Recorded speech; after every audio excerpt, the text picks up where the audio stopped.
Today, the FBI raided the home of the GOP frontrunner for the gubernatorial primaries in Michigan. He was then arrested in connection with January 6th. So there's two potential scenarios. The Democrat DOJ, the Biden DOJ, has become weaponized and is going after their political rivals, or you have an extremely popular insurrectionist candidate. So pick one, I guess. There's another report that's been going around about whistleblowers claiming the FBI has been purging their ranks of conservatives. So honestly, the truth may be closer to the middle. This guy, Ryan Kelly, is the front runner in the GOP primary to go up against Whitmer. He was at the Capitol. Allegedly, he's fanning people, telling them to come in and saying things like it's war. I don't know for sure if the evidence presented by the federal government in their claims is true. Then this guy was there. He never went in the building. He's being charged with, I believe, 4 misdemeanors. And from those 4 misdemeanors, they raided his house. They've arrested him. And coincidentally, it's happening right as they're doing those hearings on January 6th. So, I can only think that it's just breaking down. Joe Biden went on Jimmy Kimmel and he jokingly said, "You got to arrest all the Republicans." Because Jimmy Kimmel was like, how do you do this? How do you play fair if Republicans aren't playing fair? Anybody who's been paying attention to the news and knows the facts knows the Republicans aren't playing at all. They're just sitting on their hands. The Democrats aren't playing fair, but they've convinced their voter base that it's actually the Republicans who are doing things. They're not actually doing anything. I think it's all falling apart. Last night, as many of you know, we did one of the longest shows we've had in a long time. Yeah, 4.5 hours. Not on purpose. Now, 3.5 hours was just dead air because... And Luke made some great points in that time. That was the smartest he's ever sounded. When we were outside for those 3.5 hours waiting for the police, Luke gave this tremendous speech, and it was the greatest speech ever given. Yep. You just had to have been there. Yeah. It was in the moment, and the energy was even just had there. me. I was like, So, wow. so this happens, and we're in Maryland. We're relatively close to where Kavanaugh lives, and so this was a factor in what happened. We had a credible threat. Considering that day we got news that someone had attempted to kidnap and murder a Supreme Court justice, we had to take it seriously. And there's a whole bunch of other stuff that's going on.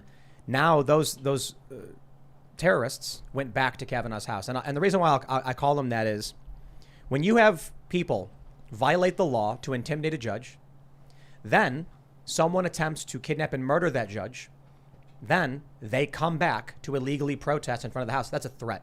Yep. They are trying to use fear and intimidation. So we're going to talk about all of this stuff.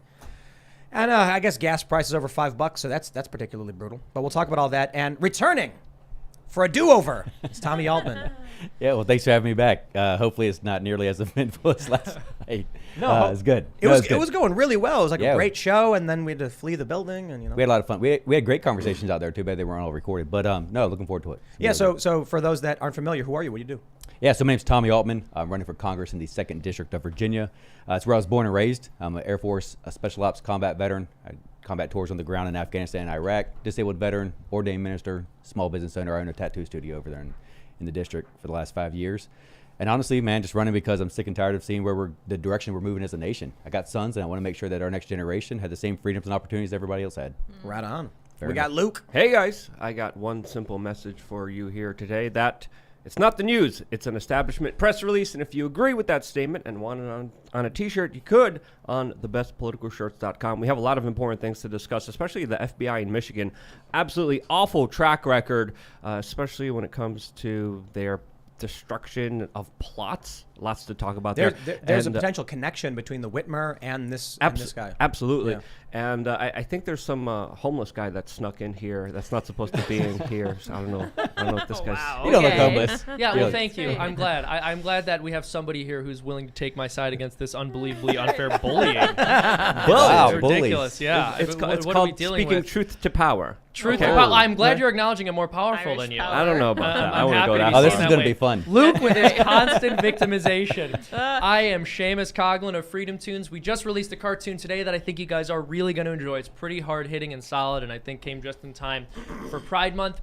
Also just launched a website, freedomtunes.com. If you go over there and become a member for $5 a month, you can support independent content. You'll also get an extra cartoon a week, which is exclusive and the rest of the public doesn't get. So thank you so much, and I really think you'll like it. Go over there, check Good it out. cartoons. Good Thank you cartoons. They're so much. wonderful. I really Yeah. appreciate that. They're okay. They're okay. Oh, I mean, yeah. as an artist, I enjoyed them. Yeah, they're thank awesome. you. Thank you. Yeah, we were just watching them before the show, and they are truly wonderful. We always enjoy our Freedom Tunes. Sorry, the Potato Man is good in this instance. Go check out freedomtunes.com Potato if you have a Man. chance. Yeah, all right, let's get going. Potato I Man. mean, I'm not a huge fan of that descriptor. Potato Hey, Man. take what you can get, man. Before we get started, my friends, head over to strongerbonesandlife.com and pick up your ageless multi-collagen. I love this stuff. I skate frequently, and I got to keep my bones healthy and strong, my skin, my joints, my nails. If you are an aging millennial, you got to take this stuff seriously. Head over to strongerbonesandlife.com, and you can get your supply of ageless multi-collagen up to 51% off, and they include a 60-day money-back guarantee. You'll get the healthy aging support of collagen in its ideal forms. 5 key types of collagen you need from 4 different sources. Essential to optimally support an array of full body benefits. Hydrolyzed collagen peptides, meaning better and faster digestibility to support maximum benefits. And for every order today, they will donate a nutritious meal to a hungry child in your honor through their partnership with NoKidHungry.org. To date, BioTrust has provided over 5 million meals to hungry kids. Please help BioTrust hit their goal of 6 million meals this year. It is non-GMO and free of artificial colors, flavors, preservatives, and sweeteners, and free of gluten, antibiotics, or RBGH and RBST. Nearly no odor or taste, unlike bone broth. There's no clumping, unlike other supplements, and you will get free shipping with every order. Free VIP live health and fitness coaching from BioTrust's team of expert nutrition and health coaches for life with every order, and their free e-report, The 14 Foods for Amazing Skin. So again, head over to strongerbonesandlife.com. Support BioTrust. They are one of our sponsors. We really do appreciate it.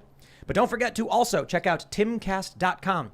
This time we're going to have that members-only segment. We weren't able to do it last night because we were outside the house waiting for the police to finish sweeping the building. As a member, you are supporting our work while we deal with such things, but also we put up Monday through Thursday at 11 p.m. members-only shows. We're going to have one of those tonight. You're helping support our journalist. We just hired a couple more journalists. Check out Adrian Norman. He's awesome. We actually had him on the show. Hope to have him back soon. And smash the like button, subscribe to this channel, share this YouTube video, this live stream wherever you can if you really want to support us, or just share timcast.com where people can now come and watch the show. Smash that like button again.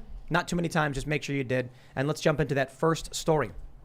From timcast.com, leading Michigan GOP gubernatorial candidate Ryan Kelly raided, arrested in connection with January 6th protest. Timcast.com reports the candidate was raided on June 9th on misdemeanor charges related to the protest. He is facing 4 misdemeanor charges: knowingly entering or remaining in a restricted building, disorderly and disruptive conduct, knowingly engaging in any act of physical violence against a person or property in a restricted building or grounds, and willfully injuring or committing depredation against property of the U.S. The charging documents do not accuse Kelly of ever entering the building. He is accused of gesturing for people to move forward while on the Capitol steps. They also say that I guess he assisted in someone pulling down. He's also accused of using his hands to support another rioter who was pulling a metal barricade. So they have photos that they argue is this guy. Now, here's what gets important. Ryan Kelly is currently polling at 19%. He is up 4 points. He is the GOP frontrunner for the primary to go up against Gretchen Whitmer. So we have one of two scenarios.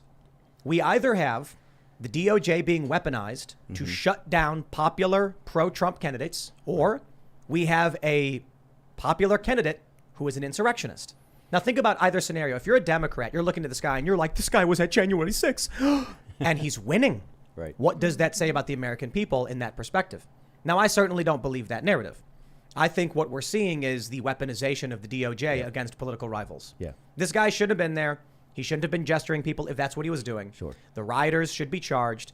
But to see an FBI raid on a prominent politician over misdemeanors, it's clearly, to me, weaponization. Right Well, if before, you're an this is another insurrectionist- question just really quickly. Right before an election, or, Right. you know, when they had the footage, they knew this was going on. I mean, how long did it take them to process everything and now they're doing it? Sorry, It's go been ahead. it's I was gonna been a say- year and a half. Yep. Yeah, I was gonna say if he is an insurrectionist, he's not a very good one. If that's all he did. Yeah.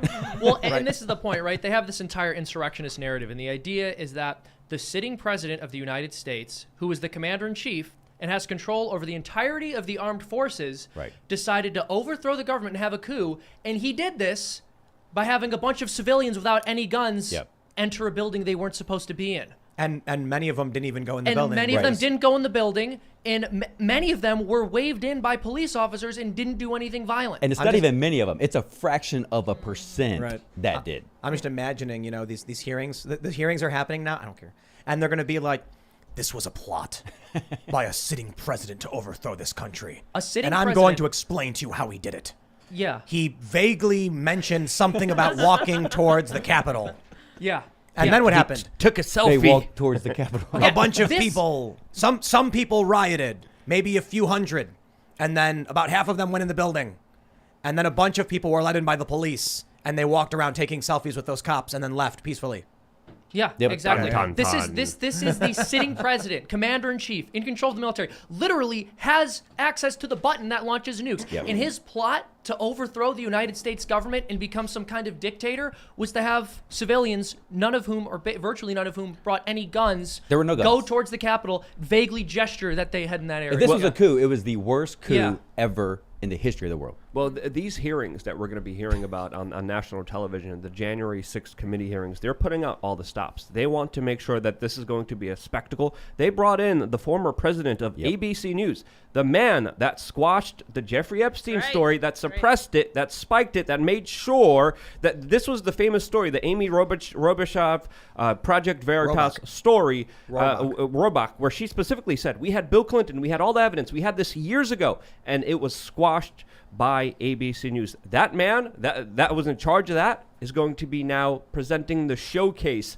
spectacle that is going to be presented to the American public in just a few hours from now. So you can only expect how corrupted and how bad and how just emotionally manipulative it's going to be attempted to sway the American public towards seeing something that again, has been highly manipulated from day one. Yeah. And I want to make another point here.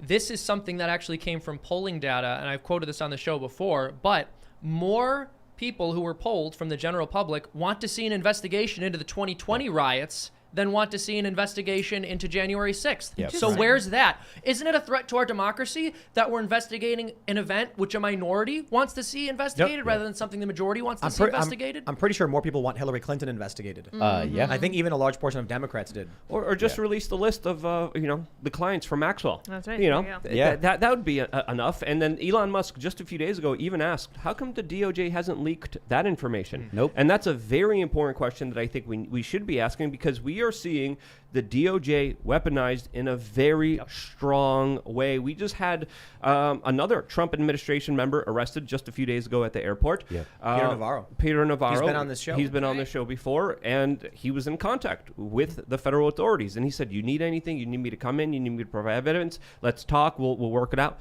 They set him up at the airport, and he says he was treated like an Al-Qaeda terrorist, which is not surprising in these days, especially with just how overbearing and just how insane institutions like the FBI have been, that just a few weeks ago we found out set up this whole Gretchen Whitmore kidnapping plot, which again was totally unfolded as a jury ruled that the people there were entrapped by the FBI. The jury. The Gretchen Whitmore. Whitmer. Whitmore. You said Whitmore. Whitmore, I think, is a little bit more That's better, yeah. potentially appropriate. That actually is slip. better. Well, no, Freudian slip. I think Whitmore. Luke makes a very good point here. So the FBI raids his house over misdemeanors. We saw an instance when we were talking, I believe, with Nick Searcy about his film Capital Punishment, of these two old ladies who had the FBI knock at their door because they walked through the Capitol after they were welcomed in by police. And then we go to the Epstein story. The FBI raided his island, and there has not been a single indictment related to it. You're telling me they didn't find enough evidence to indict a single is person? sex no. trafficking of little The kids. FBI had witnesses coming forward for over 30 years, and they decided Amen. to Yeah. ignore those witnesses in that very Yes. specific case. The FBI aided and abetted this larger international trafficking and extortion operation, which again shows you just how badly corrupted institutions could be inside of Washington, D.C., leading to the suffering of thousands of children in unspeakable ways. So, What we should want, I believe, as a society, is to know why our government is so bad at actually investigating anybody that's going to mess with little kids. Why are we so bad at that? Historically, over and over again, Yep. this is what our justice system is actually really bad at. And I think the vast majority of Americans want to protect children. absolutely. If there's any purpose of a justice system, right? Right. Yeah. bad at or Yeah, I think they're good Maybe. at not investigating it. Right, Like, I think they yeah. have a goal. Of like not the looking Epstein into thing it. went on for how long? Yes. they Over knew? 30 plus years Right. that we know of since then there the was a first trial. victim came forward. The And who first says victim Epstein's came forward. the first guy to do something like this and get away with it under the government's nose? Exactly. So I look at this story, and this was like a holy moment when this guy got arrested, because any way you cut it, Right. I think Luke put it well. They're doing this only a few months before the midterm. This guy is the front runner. They're shutting down a front runner. Aside from that, this is a guy who's done multiple rallies where he said, stop the steal and all those rallies and things like that. People agree with him and they vote for him. Right. You know, I think what you see with like YouTube, they ban anybody who agrees with Trump or pushes that narrative because they're doing everything they can to suppress exactly this. Yeah. It's all part of the same machine. Yeah, the interesting thing, if you actually go back and look at the descriptions that they used of all the things that he did that were wrong, they actually describe everything that happened with the BLM riots. And so we don't use the same level of justice. We're not measuring the same things for both of these instances. And like you said, most people really do want to know what happened with these riots. And I think this is absolutely crazy. I think that this is what you're going to see from the Democrat Party. In the midterms, they're going to run on three things. They're going to run on abortion, they're going to run on Second Amendment, take away our Second Amendment, and they're going to run on January 6th. Because what else are they going to run on? Well, yeah, they don't have a good economy. But even with those issues, the particular stance that they've taken on those are all losing issues. Yes. So gun control has been a losing issue for the left for years and years and years. Like, this is not something they've been successful with. And then even with their particular position on abortion, I've said a million times on this show, I'm pro-life. Most pro-choice people are not as extreme as the Democratic Party is with their position. So when they say, and everyone was arguing this, if the Supreme Court overturns Roe, they're going to be handing the election to the Democrats. Absolutely not. Because what the Dems are going to do, which is what they have done, is come out with the most extremist abortionist legislation that most pro-choice people are going to say they wouldn't be willing to accept. Right. We talked about it yesterday in California. They're talking about post-term abortion. It's a huge problem. So, but go back to January 6th. I believe that this is what the radical left is using to squash political dissent, and that's the real problem. Is if we're using this, I mean, we have political prisoners right now in the United States. Yeah. Yep. That's both sides of the aisle. This would be grave concern to all of us, because then what's the next step? What are we going to do as a society if we now have political prisoners? Yeah. Let me go back in time.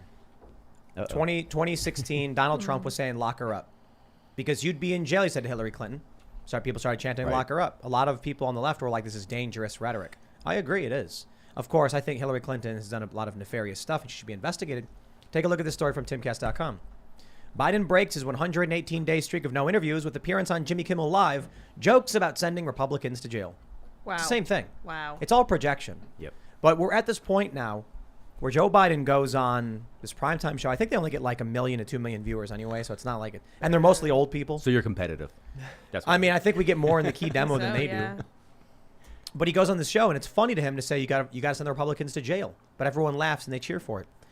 We're beyond the point where there's negotiation. Right now, I'm looking at some of these other prominent leftists on YouTube, and they're all like January 6th hearing, blah, and they don't know or care about what really happened. No. I'll give you a good example because I love bringing it up. When I said on this show, when it comes to trespassing charges, a person has to have been warned for it to be criminal. right. The people on January 6th who were let in the building by police could not have known because it's a public building and the cops opened the door and let them in. Now, the rioters, the people who fought with cops on the other side of the building, Right. they're going to get arrested. They're going to be charged. They were fighting. It was violent. But we're going to see a lot of people who fight it, and they're going to say, I wasn't trespassing. The door was open. We've already seen it happen. The Young Turks run a story saying, I'm an idiot. I'm making it up. They conflate what really happened that day between the different sides of the building with all just rioting. And it turns out I was right the whole time. But those are the kind of people who are going to watch Jimmy Kimmel and are going to cheer for this. And there's no negotiating with them. Because I can say to them, they can watch my video where I say specifically, the rioters should be charged. And the people on the other side of the building who are let in by cops, you can't charge or it's going to be difficult. And they should be able to see, like, they should be able to respond very simply with, like, okay, those are fact statements. Instead, They just say, we don't care. We want to go to war with you. We want to hate you. So I don't see how there's reconciliation. I don't see how there's a resolution. If we can, it's almost like looking into a portal into a parallel universe, watching this interview with Joe Biden and Jimmy Kimmel. Jimmy Kimmel's like, the Republicans don't play by the rules. He's like, well, if we play like them, then we're gonna our democracy's in jeopardy. And I'm like, what are the Republicans doing? Right. Literally, what have they done? Have they passed bills? No, they're in the minority. So what are they doing that is breaking the rules? They're not doing anything. But Joe Biden go on TV and they all believe it. Yeah, I think watching that, it's like, Scott Adams talks about one screen, two movies playing at the same time. We're all seeing something different. Right. I think if you know the truth, you're not on the left.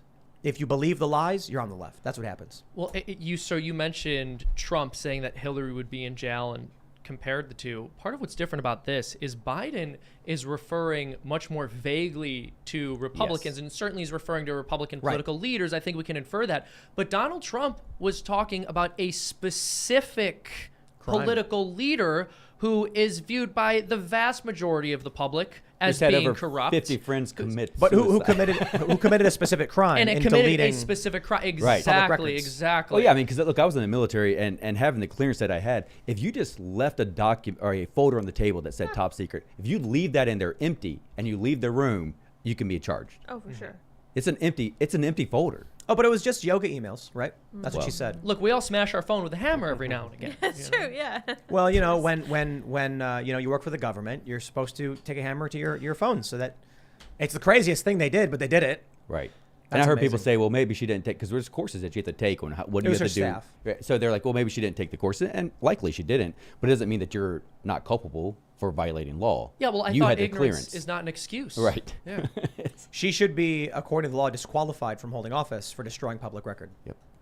Now, it's never going to happen. I mean, she's disqualified because people aren't going to vote for her. Right, that's true. Yeah. See, that's the funny thing, though, right? Voting works.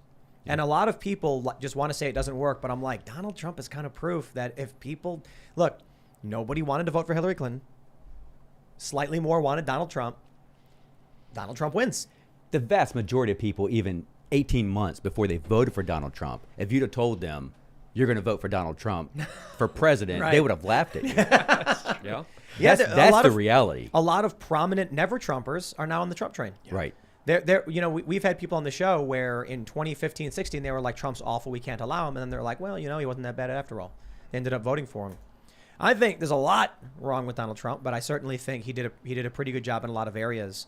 And it's remarkable how we went from 2019, no pandemic, best numbers of our lives, best economy. Then a pandemic happens and everyone's like, it's Trump's fault, when it's like, it was the governor's. Even right now, I have no problem saying a lot of the issues we're facing are remnants of what the governors did. And it's not just Democrats. The Democrats are the ones who held on forever, and the Republicans backed away from it. But I don't blame Biden for the fact we had a pandemic. I blame him for his specific policies he's enacted since he became president. Right. You know, people all the time, especially campaigning, they want to know where you stand on Trump. And the single question that you respond to people with, and this is the God's honest truth, is, listen, the reality is, for the most Americans, what we really care about is how much money we're paying at the pump and how much we're paying for food. That's what we care about. And so I tell people, are you better today under this administration or 2 years ago? For me, it's very clear that my family, my business, we were much better 2 years ago. Everybody was, whether they want to admit it or not. Where do you stand on Trump? That is the stance. I mean, I voted for the man twice. I'll be happy to vote for him again. Are you kidding me? I would vote for just about anybody compared to this moron that's in office right now. Are you kidding me? That's a I good vote one. for you for president. I've only known you for 2 days. And That's how bad he this is guy a moron. So Wow. Shots fired.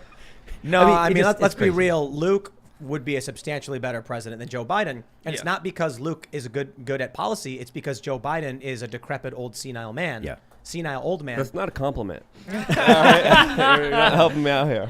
Yeah, it's like on a scale of like 1 to 10, where 1 is just the absolute worst and you're just like, something's wrong with you, and 10 is you're the best leader ever. Luke's a 4 and Biden's a 1. Wow, okay. So it makes We're Luke, not getting Luke better. is- that Jeez. makes Luke 4 times better than Biden. Right. And to be fair, My like a first 4 is act as president of the United States would to be abolish the U.S. government of the United States and make There you go, everything yeah. states' rights. Ooh, yeah. Well, you Let just went the from states, a 4 to the like a cities 10. decide everything for Yeah, themselves. yeah. Abolish all the government agencies, the ATF Yes. immediately, IRS, Federal Reserve, The all going ATF down, is kinda going weird. back on Yeah. the gold A little standard. weird, yeah. Three And, things that are legal. That's kind of weird. But anyway. I can't. I was 3 born. things that are legal. I was born in Poland. I can't even be a president. Oh, man. Oh, But hey. thank you. But thank you. Thank you for thinking of me in if such high Arnold, regard. if Arnold didn't fix that yet, you're not going to. You don't change. Oh, haven't we only had like 1 Irish Catholic president? Kennedy. I Kennedy? believe Kennedy. Oh, okay. So that That means didn't work Seamus out is well. Yeah, Yeah, exactly. It didn't work James out is well for him.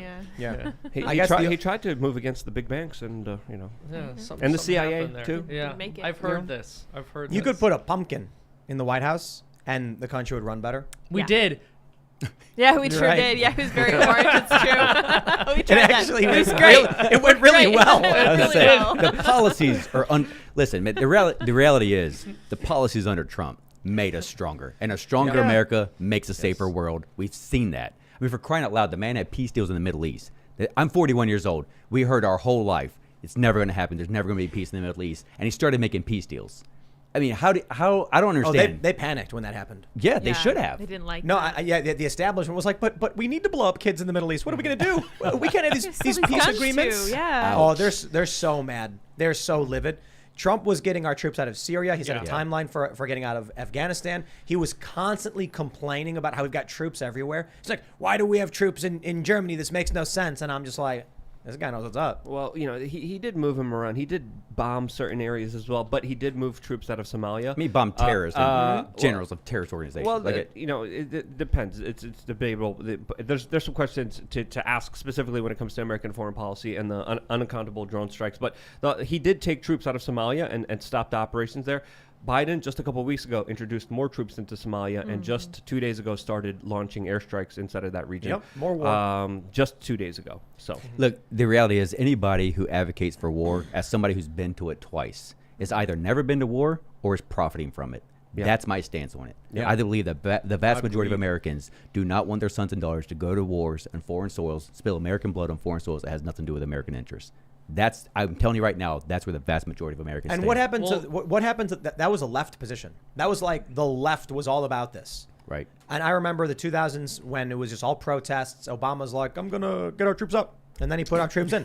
Let's get them. Let's bring them back home. Bring back our boys, and then look where we are. Well, it's funny. Obama said that he was going to withdraw the troops, draw down our forces. The first thing he does when he gets in, he says it's bombing families.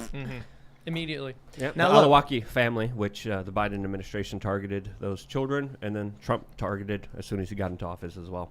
So as soon That's as the Trump got crazy in story. office, there was a commando raid in Yemen where now here's the challenge. Barack Obama ordered a drone strike which did result in the killing of a 16-year-old American citizen in Yemen. Why the U.S. bombed a civilian restaurant in Yemen, we have no real explanation. They said, oh, we were trying to get a terror leader. And they ended up blowing up some kid, an American citizen. Now, a lot of people point this out, and I think it's fair to. Donald Trump, one of the first things he does when he gets inaugurated, when he becomes president, is order a commando raid, which resulted in the death of a 7-year-old girl, Abdulrahman al-Awlaki's little sister. However, the death of Abdulrahman al-Awlaki, the 16-year-old, is well known and documented and admitted. The death of the little girl is claimed by the family. So there is a difference there. I still think Trump should not have been ordering commando raids in Yemen or helping Saudi Arabia in this manner, but there's a slight difference in the confirmation of these stories. Yeah, lots of things, especially when it comes to geopolitics, that become a lot more complicated, a lot deeper down the rabbit hole than we could even understand on them, especially when we hear about the public stories and what really happened. There's usually a big discrepancy between both of those. Oh, absolutely. I mean, and quite honestly, we were talking about it earlier. We really don't even know what to believe anymore. There's so much. Right. There's so much propaganda, and this is from. I mean, not just our government, from everywhere. There's so much propaganda now that nobody knows what to believe anymore. And that's a huge problem. If the American people don't know who to trust for information, then It's almost like that's on purpose. It's the demoralization. Yuri Bezmenov. Right. But especially about foreign policy, right? It's really difficult to get information about that Right. and report accurately. And so much of the information we get turns out to be untrue. You mentioned that you're a veteran. It's also interesting because I found that was not as important an issue to me until I started becoming friends with people who had fought in some of these wars, and they ended up red-pilling me on American foreign policy. Yeah. There's this idea that veterans are pro-war in some way. I have found that absolutely hasn't been the case. And if I'm not mistaken, was Ron Paul not the most donated to candidate by U.S. service members. Service members? Yep. Yeah. Absolutely. Yeah. So the people who actually see this stuff almost always end up opposing And it. his policy was non-interventionalism. His policy Complete was taking the non-interventionalism. troops back into the United States and Zero taking care of bases. priority issues here inside of the United States, rather than, of course, being the policeman of the world, which I think there's some important context to, especially with the way that plan has played out in places like Afghanistan. That was an absolute mess and a huge investment of wasted money that made the situation that much worse on the ground. And I just want to say this. I'm glad you mentioned that, just in case this didn't hit home for any of the audience members who aren't entirely familiar with Ron Paul and maybe just sort of vaguely know him as libertarian. Probably the most anti-war presidential candidate this Ever, country has almost. ever had. Yep. Yeah. Yep. Dr. No. Yep. Let's talk about where we're going domestically, though. We have this story from Timcast.com. It's all from Timcast.com. Pro-abortion protesters show up at the home of Justice Kavanaugh hours after man arrested for failed assassination Got to be attempt. So this kidding. story was from yesterday, but this morning, let me tell you guys. You know about what happened last night if you watched the show. We were forced to evacuate the building. There was a credible threat. It sucks. After we came back in, Jeremy Hambley of the Quartering was swatted, and we believe by the same person. There were similarities to the incidents.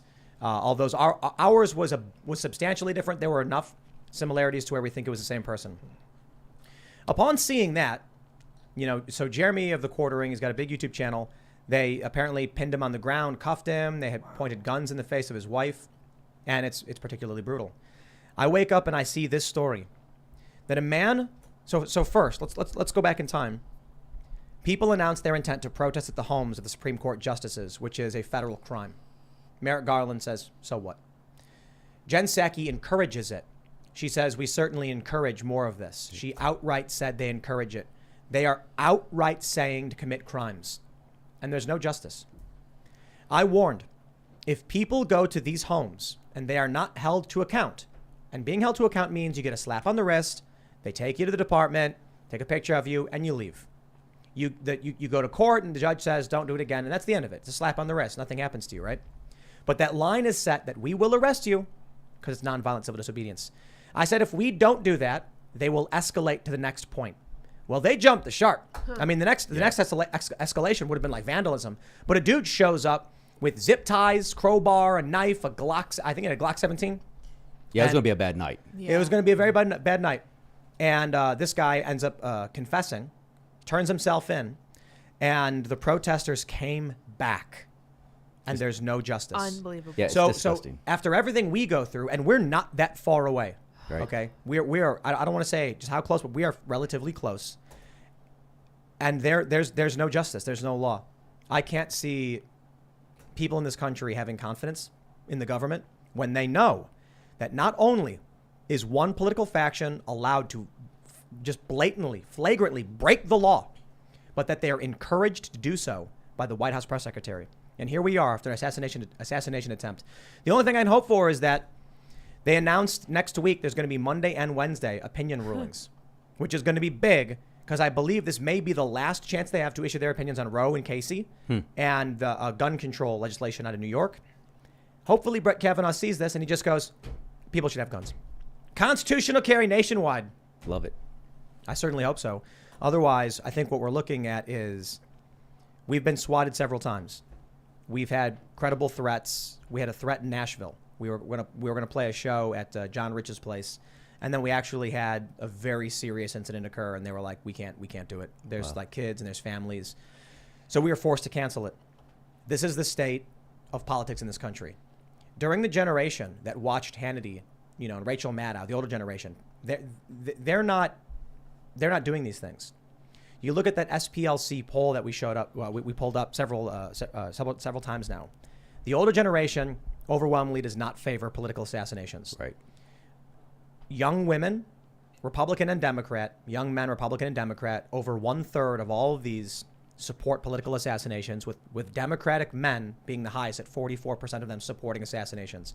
And this is where we are, which says to me, in the next 10 years, it's going to be, if this sentiment is this prominent, I can only imagine in the next 10, 15, and 20 years, it's going to become mainstream and normal to see this kind of violence. Yeah, I mean, honestly, this is and we talked about it a little bit yesterday. This is the value of human life issue. It really is. I mean, the fact that these people showed back up to Brett Kavanaugh's house. Nobody even were they not thinking? What about their kids? What about their wife? How are they feeling right now? They believe that their husband and that their father was just the target of an assassination. Like, you don't have any compassion. Well, No, they don't. they want power. Yeah. And this is the best opportunity for them in their minds. Why? Brett Kavanaugh is scared. Someone just tried to kidnap and murder him. Now the protest is a threat. Yeah. And they don't have to say the words because it's already been made. Yeah, well, and I would argue the protest has been a threat the entire time. What is the Absolutely. purpose of protesting outside of the home of someone who never has to run for re-election, Right. who's in a lifetime appointment? You're not telling them that they're going to lose at the ballot Nope. box because public opinion is against them. No. So what are you trying to show them? Yeah. What are you trying to show them by saying, we are a bunch of angry people outside of your house who don't want you to make a particular decision?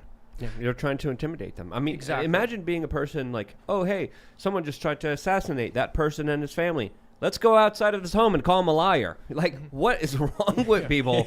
To do, it makes absolutely no rational sense at all. And where's the humanity? There's no Where's the humanity. caring? Where's the consideration They're not of caring. like, hey, maybe this is not the best time to go scream at him and his family. They know they're allowed to do it. They have been encouraged to Right. break There's the no law by consequence. the current administration. There are zero consequences. And if the way to get their political agenda across and either establish the social order that they want to establish or protect what they already have in place means that you have to intimidate someone or they get killed, they are clearly okay with that. They are clearly completely comfortable with it. And no one's talking about the fact this guy had zip ties. Who even says he was just going after the justice himself? You're right. He was Whole outside family. of his Whole family's family. house. He could have had a plot to kidnap them. Right. And they're out there the next day protesting it again. No, not the next day. Afterwards. Literally The same day. The immediately same day. after it Hours. happened. Hours. Immediately Hours after it afterwards. happened. Yeah. Every single Democratic political leader needs to be asked whether they disavow this. It doesn't matter. Exactly. Why- But they're why- not what's the going point of to asking? Say no. I What's the think- point of asking it? Right. Do you think there's going to be a Democrat voter somewhere who's going to be like, I'm so surprised they supported the thing I protested at? That is a true statement. You know what? There's no negotiating. Maybe there are some regular people who don't know. All right, we're driving in the car with my buddy who doesn't pay attention that much, and I pick up my phone, I'm scrolling through Twitter, and I go, so there was a child drag show in Texas, right? And then he goes, what? And then I was Right. like, What? I was like, well, that wasn't the point I was trying to make. I was going to say they were protesters. But yeah, you didn't know. He's like, what do you Yeah. mean child drag shows? I'm like, these are happening all over That's the a place. thing. But they He's don't like, know. what? Yeah. And so even to go back to the yesterday the lawsuit that we are waging against these books that are in schools that are sexually explicit. A lot of parents who have kids in schools, they don't know that these books are in there. So here's Well, the issue I'm getting to with this. Watching these hearings, the people who are watching it, if someone asks them, do you disavow this? The people at home, the cognitive dissonance, the zombified Democrat people are going to be like, you're in the other tribe. You want bad thing.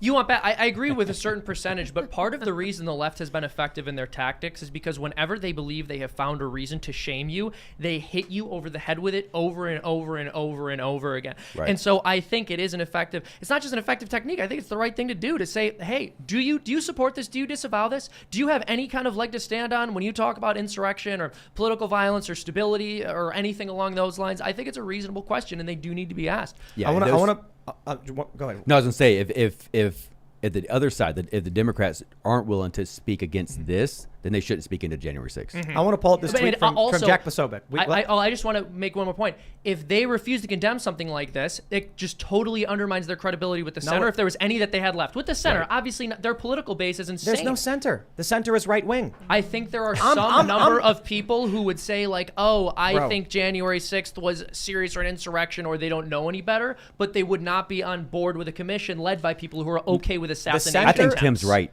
There isn't a center anymore because they're calling you an extremist. They're calling me right wing. The left is, yeah. Joe Yeah. Rogan is right wing. Yeah. Yes. So not only is there no center, but even center leftists are right wing now. Right. Yeah. So let me pull up this tweet from Jack Posobiec. Yeah, it's important. He tweets, "Hi Simon Gwynn, why did you delete this?"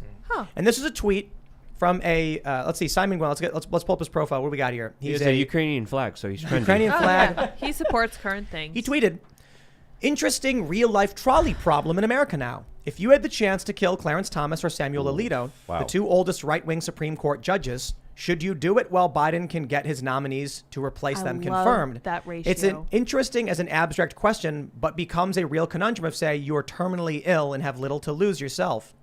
He's basically trying to incite someone. These people are insane. They have celebrated this stuff. We need more than ever, people to back off. Yeah. To stop. They're not. They're not being held accountable for it. There's no law enforcement going after them. You're literally advocating hate crime. Let me tell you something. We had a tweet from Keemstar. Do you guys know Keemstar? Mm-hmm. Yeah. Keemstar is a drama alert on YouTube.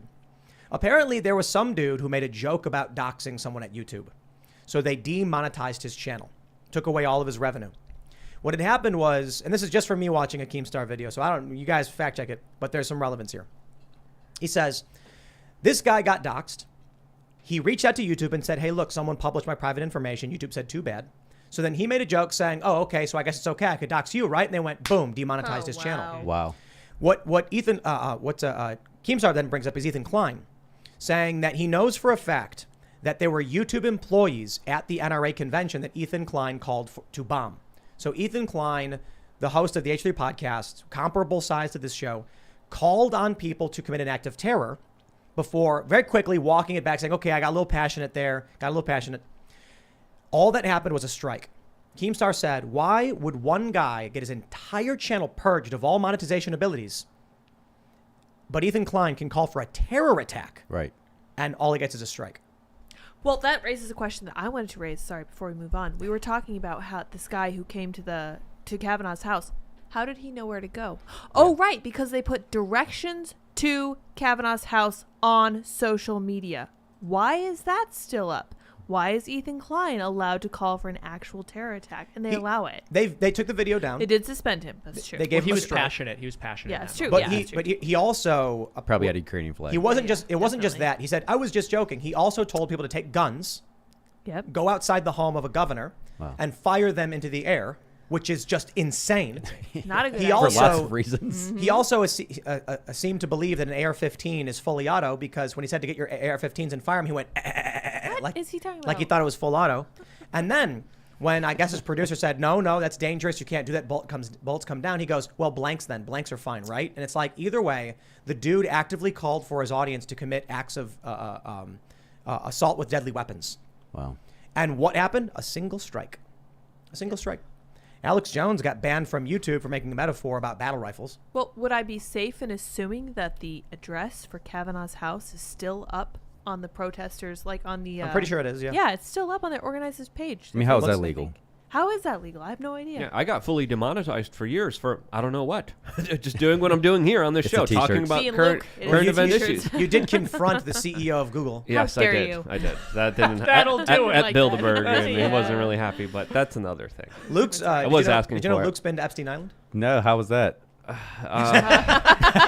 all We're the back in this framing. conundrum here. Yeah, good work. It's like, Luke. how do I explain this So one again? the first time I brought it up, Luke didn't catch what it sounds like. It sounds like he was invited there. Yeah, like I was one of the pervy presidents or tech guys that CEOs that was heading there, and no, Not at all. I crashed it afterwards and He just did some tried to- investigation. Yeah. Yeah. tried So to- after it was already cleared out, he got in a boat and did some investigation there. But Likely story. Yeah.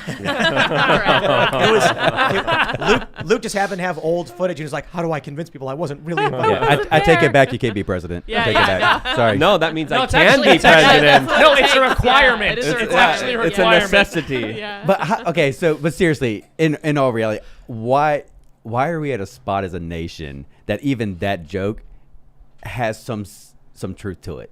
Like, come on, man. Like Because we're in Maxwell such was a- convicted. No, it's so sad that that's where we're at. It really is. I think it's funny that there was a poll, and it was like 57% of Republicans believe that the country is being run by a cabal of pedos or whatever. And I'm just like, I mean, the Epstein thing is proven to be real. Right. Like, I'm not surprised people are like, Bill Clinton flew on that plane, and then they believe that. What are they trying to claim with these news stories? It's kind of hard to deny it, honestly. You gotta and there's believe- no transparency. And There's nothing about that trial that's out. And it's only scratching the surface. Like, this is what Right. we know publicly. Still, majority of that is still behind the scenes. It's still held in secret. It's still classified. The documents have been sealed in that case. Right. So there is still, it's sealed because the judge said some of the details here are so shocking and salacious. The general public can't see this. This is what the judge ruled in that specific case. So you can only imagine. This is what we're getting from the outside point of view. Only 1% of what is really happening. But nobody's standing outside of that judge's house and protesting. That's true. That's very true. Or demanding for those documents to be unsealed, or for the information to make public light, or for those victims to truly get justice for all of the horrible things that they have to go through, while, of course, police officers, judges, prosecutors, the FBI, intelligence agencies were all looking the other way.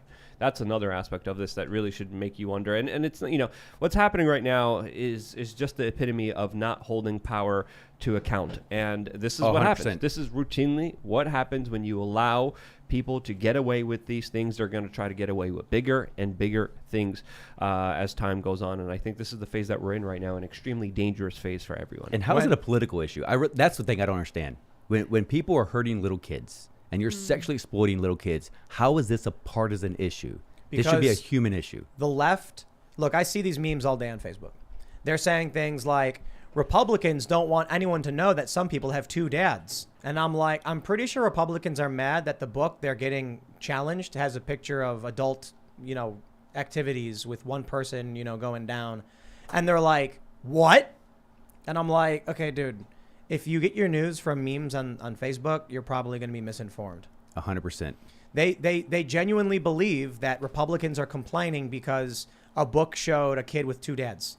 Nope. And I'm like, well, look, sure, yeah. But are you going to single out that, or are you going to focus on what the news story is actually about? The book Genderqueer. Yep. I was like, if you look at Loudoun County, they're talking about a book that shows a white hand from a white person with a devil tail coming out, demonizing white people outright. I'm like, yeah, I'm not surprised that people are upset about racism.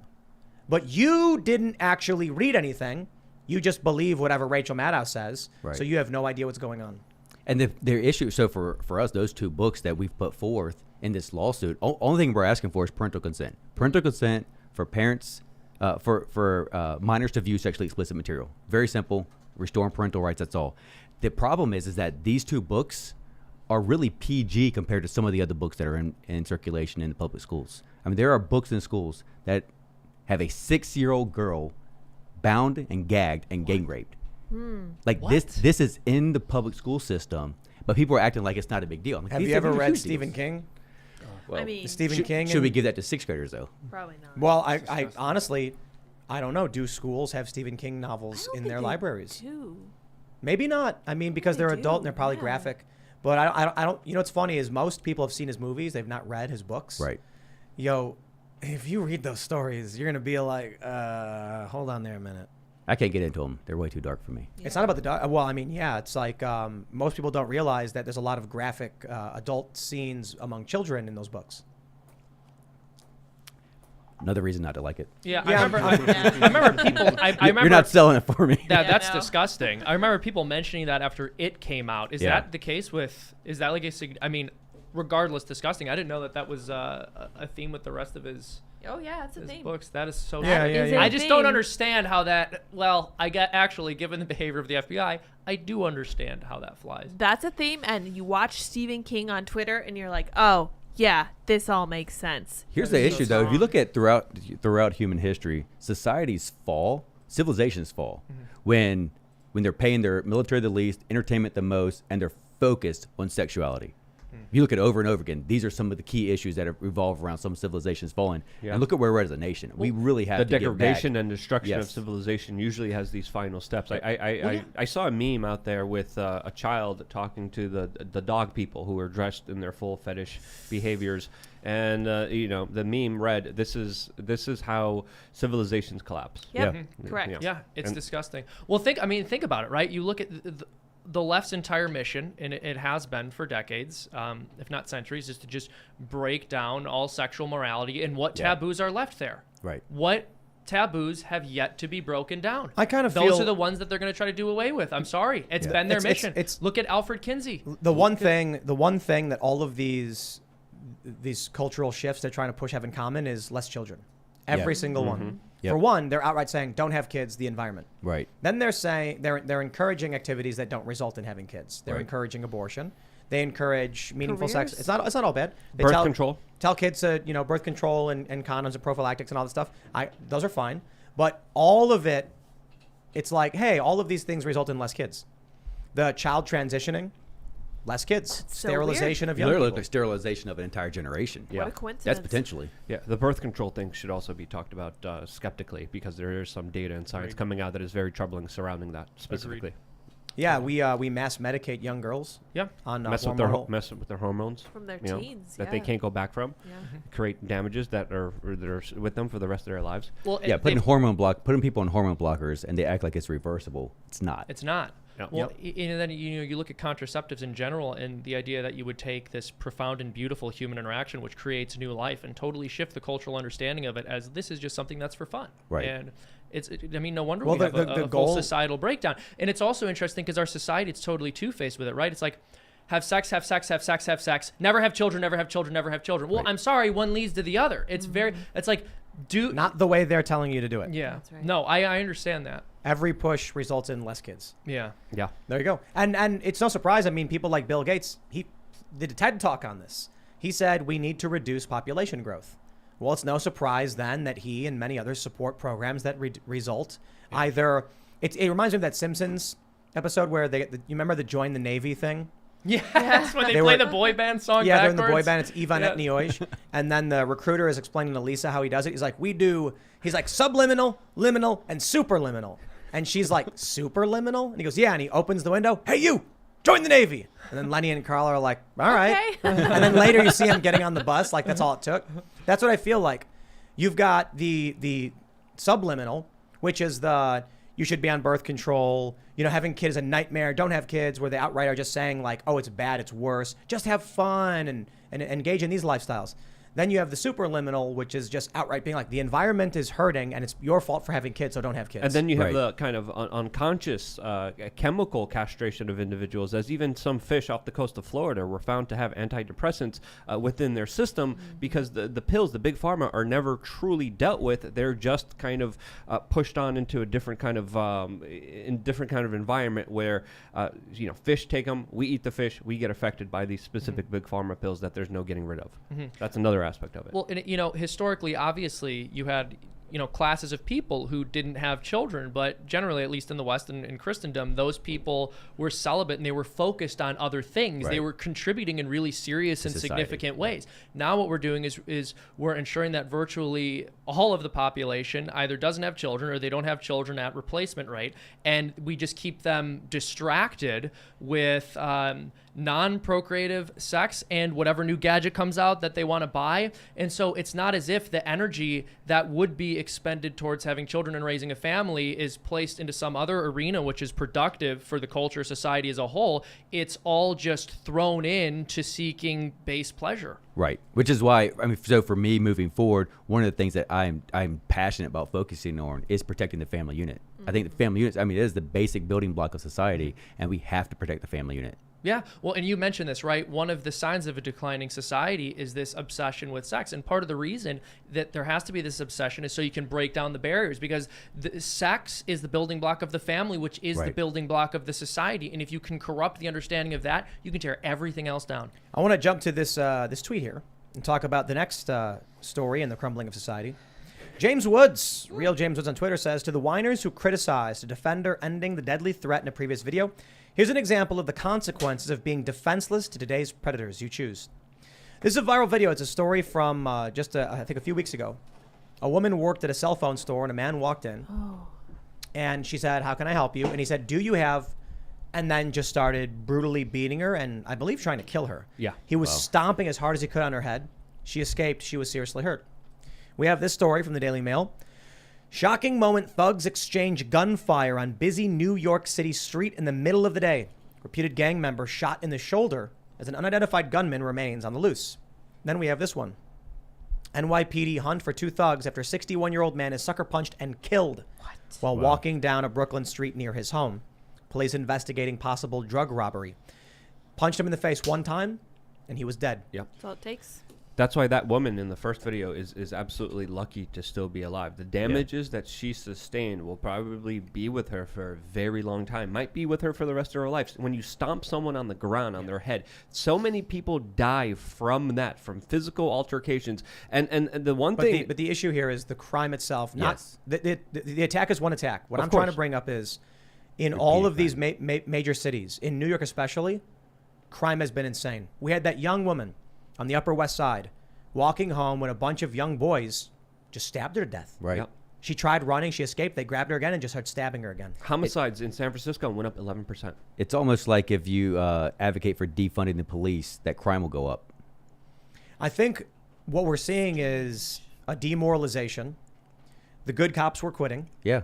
But course. also, the cities themselves are just breaking down for a variety of reasons. The increases in crime is due to a lot of things. Yeah. It's due to these DAs that won't prosecute. That's why Chesaboudin, or however you pronounce his name, it got recalled. Yeah. Because people were like, well, they won't do anything about it. And then they it's release them all- back to the streets. Right. It's all in the name of this woke equity, being fair and just. I mean, like this, you have some of these people who have been caught committing the crime, and they're letting them go. And a lot of these criminals know that they could beat someone up, they could hurt, they could do whatever they want to the population there because they can't defend themselves. In New York City, almost every common sense form of self-defense is not allowed. Whatever tools you could have to protect yourself, you can't have in New York City. So a lot of people are talking about poverty. A lot of people are talking about single-parent homes here. I think the true problem is, I mean, how do you quantify this? How can you blame it on one particular thing when it's so many other issues coming together for this kind of larger eruption of violence that there's no going back from? No, you're absolutely right. But I also think that it comes back down to the base thing. We no longer value human life. You don't look at somebody and they have value. So I mean, as a Christian, certainly as an ordained minister, I look at somebody that have value because they're created the image of God. So you have value just because you're a human being. We don't have that anymore. That we're moving so far away from that as a society that we no longer value somebody. Exactly. Well, absolutely. And we're not taught to value other people. In a very bizarre, narcissistic way, we're sort of taught to value ourselves. Everything is Yes. me, and do whatever you want or need to do to get what is going to be pleasurable for you. Right. But there's never any emphasis put on caring for other people, ever. And so when somebody does end up, you mentioned poverty and how people will bring that up. And poverty is not really the best explanation because there are people, and Well, there are that's even the entire. AOC No. explanation. No. I'm Yeah. not saying that that's an explanation you would Yeah. argue is the case or tells the full story. But there are many cultures and even entire civilizations which are radically impoverished compared to our extremely wealthy and abundant society, and they are not acting like barbarians and stabbing, children are not running around stabbing women, and men are not beating up old men on the street or going into places of business and just savagely beating innocent women. Right. I But love you're gonna- how AOC, we have this story from July of 2020 when she defends the rise in crime, saying people are stealing bread to feed their children during record unemployment. The AOC argument. It's like people were getting shot in the streets, and she was like, they're trying to steal bread. And it's like, they just shot a guy in front of his daughter. They didn't take anything from him. Like, These there's people no are bread so there. It's tone not, deaf. we're not Yeah. complaining about the bread theft. No, and here's the thing too, man. That the media allows these radical left people, and really all politicians, but we see the radical lying to the American people over and over and over again, and there's no accountability, none. So we're not holding people accountable. You're not holding politicians accountable. You're not holding the people accountable. Law and order is just out the window. Society falls like this. This is exactly how society falls. I think it's weak men make hard times. Yep. What we're seeing is, you guys are basically saying it. No one cares hard for each other. times. There's no sense of community. No. Because everyone feels like everyone else is just out to get them or for them or get for themselves. So they're just like, you see these cops in Uvalde, and these cops refuse to go in. And I'm just like, because they're not thinking about their community or the betterment of the civilization. They're thinking me.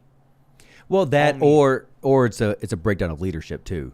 So I mean, I know law enforcement in my community, and one of the things that they said was the people inside standing in the stack were actually listening to their commanding officer who said don't go in. That it shifted But they from were an already active in. shooter. It had shifted from an active shooter to a hostage situation. So they're their protocol was very different for them. But that information's not true. With the overwhelming amount of evidence coming forward right now, they knew it was an active shooter. They had all the evidence it was an active shooter, and they were already inside of that school, and then they just left and abandoned those children there. So that's another aspect of it that I think it was is important to reported they understand could hear the children getting shot. Yeah. It was reported that I'm not giving an excuse for it. I'm just saying that's what I do That's believe. their public explanation, that's but the they've been public lying explanation through. for it. They've been lying through their teeth though from the beginning of this. It's crazy. I mean, the interesting story in that to me and all of that is like one mom was arrested, Yep. put in handcuffs. She got released from the handcuffs, They jumped tased a the guy, fence, jumped a fence, rescued her 2 kids, and came back. I mean, And she reported how there was active gunshots when the Right. police were telling everyone that there was no active. Then a shooter father went in with a situation. shotgun. You could hear and- you could hear the guns. Yeah. Well, it was a father and a team that went in with the shield, Right. and then went and took out the threat after disobeying orders and finally doing the thing that they should have been doing from the very beginning. But that man also waited over 30+ minutes on Sure. the scene. So. It's It's crazy. a long time. It's when crazy. you're Well, hearing shooting and you're of kids. and you're seeing that situation and people are just waiting. But outside. calling for a change in legislation and calling for more legislation as a result, it just isn't the right answer. Because if Right. legislation It's a was cultural actually problem. what fixed it, it wouldn't have happened to start with. There's can't- multiple laws broken. you can't fix cultural problems with policy. Nope. Never. And I don't see us finding. I don't see there being a way to fix our cultural problems. Well, I mean, and you also got to realize too, I think I said it yesterday, we can never allow times of tragedy to dictate policy. Because every time you do that, you're just opening up the future opportunity for people to actually create the tragedy, to strip you of whatever rights or freedoms you want next. I think. Well, this is what's happening with the gun control debate. Yeah, totally. It's like we're all shocked, so we're saying do something. Do what? Do something. If you don't have a plan, the meme is keep calm and carry on, not freak out and just do something. Right. No, do don't. something is not always the answer. Thomas Macy had some very good tweets about the legislation that they're proposing and the counter evidence to it on his public Twitter account that I think is worth considering and looking at, especially when it comes to the latest political debates surrounding this very hot button issue. And he made a lot of very good points. So, Well, if you look at historically, while you're looking at it, historically, look at prior to 1970, there wasn't a decade. If my numbers are right, there's not a decade there was more than 10 mass shootings. Okay, so I think in 1950 there was 1, 1960 there was 6, 1970 there was 13, I think it was 32 and 42. So to me, I always want to look at what's the root cause. The root cause around all of that was absolutely a cultural shift. Yep. So like in 62, 63, they took prayer and Bibles out of schools. In 70s, that was when Roe v. Wade happened. And so you're having all this stuff going on with abortions. So as a society, our values shifted drastically during that time. It's not actually this late 60s and 70s. It's the generation before, because the boomers were raised by a generation. Right. They had those values. Once they grew up, they enacted those values. What we're seeing now with millennials and wokeness were values instilled in them when they were like 10. Right. I remember being young, having all of the teachers talk about, racism being bad and civil rights, and we have to learn the true history of civil rights and everything. Well, for them, the older generation that raises us, they live through it, they experience it, oh, I get it. You then raise a younger generation on telling them you must fight racism. What happens when they grow up, and most of these policies have already been made illegal. They're looking for it as hard as they can because they were raised in this world. One of the things that really impacted everybody was imagine you're 10 years old in 2008 and you're on Facebook. Well, let's say 2012. Let's say 10 years ago. You're 10 years old. Let's say you're 8 years old. And on Facebook, all you're seeing are videos of police brutality. Yeah. Because that was making people money, and the algorithm kept promoting it. Yep. If that's the only thing you see, your whole world growing up from 8 to 18 was watching videos of police brutality. You turn 18, and you're freaking out. You're like, I have to vote to stop this. Their whole world is based on an algorithm. Right. I mean, And they go around saying, the police are hunting black people. Right. It's like, yo, calm down, dude. When the reality is the vast majority of all law enforcement are great people.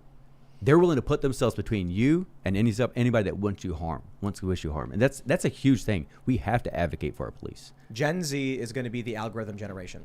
Millennials grew up half and half. When we were young, we had the internet, but we didn't have these algorithms. We get into our early 20s or whatever, late 20s, and now we have these algorithms manipulating our views, but half of our lives are still built upon the previous non-social media infrastructure.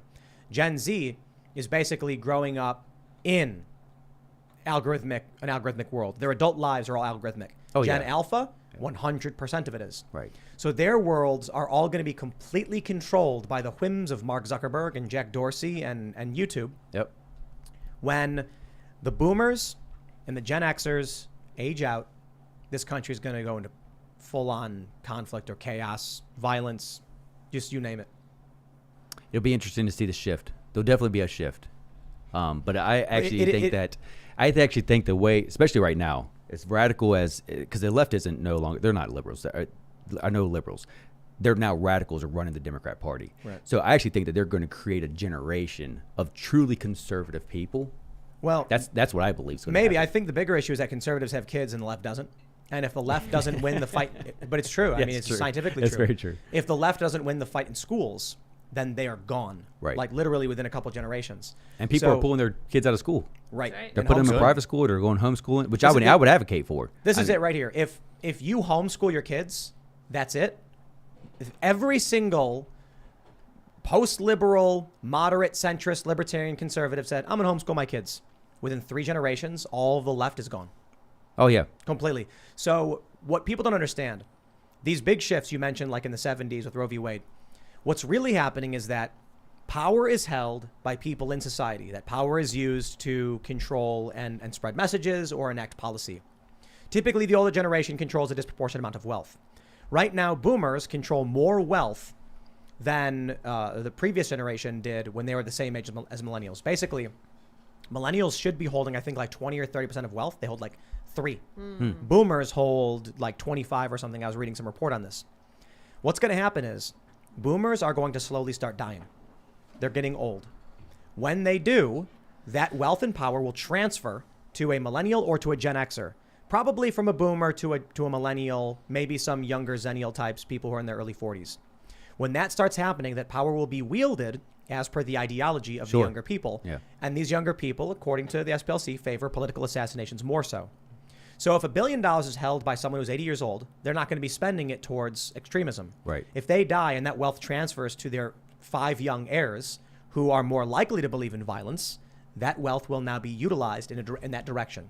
It's not that a society over time decides, like a lot of people think that there's a guy named Bob, and Bob one day turns on the YouTube and goes, wow, I have been radicalized, and then grabs a tiki torch and goes outside.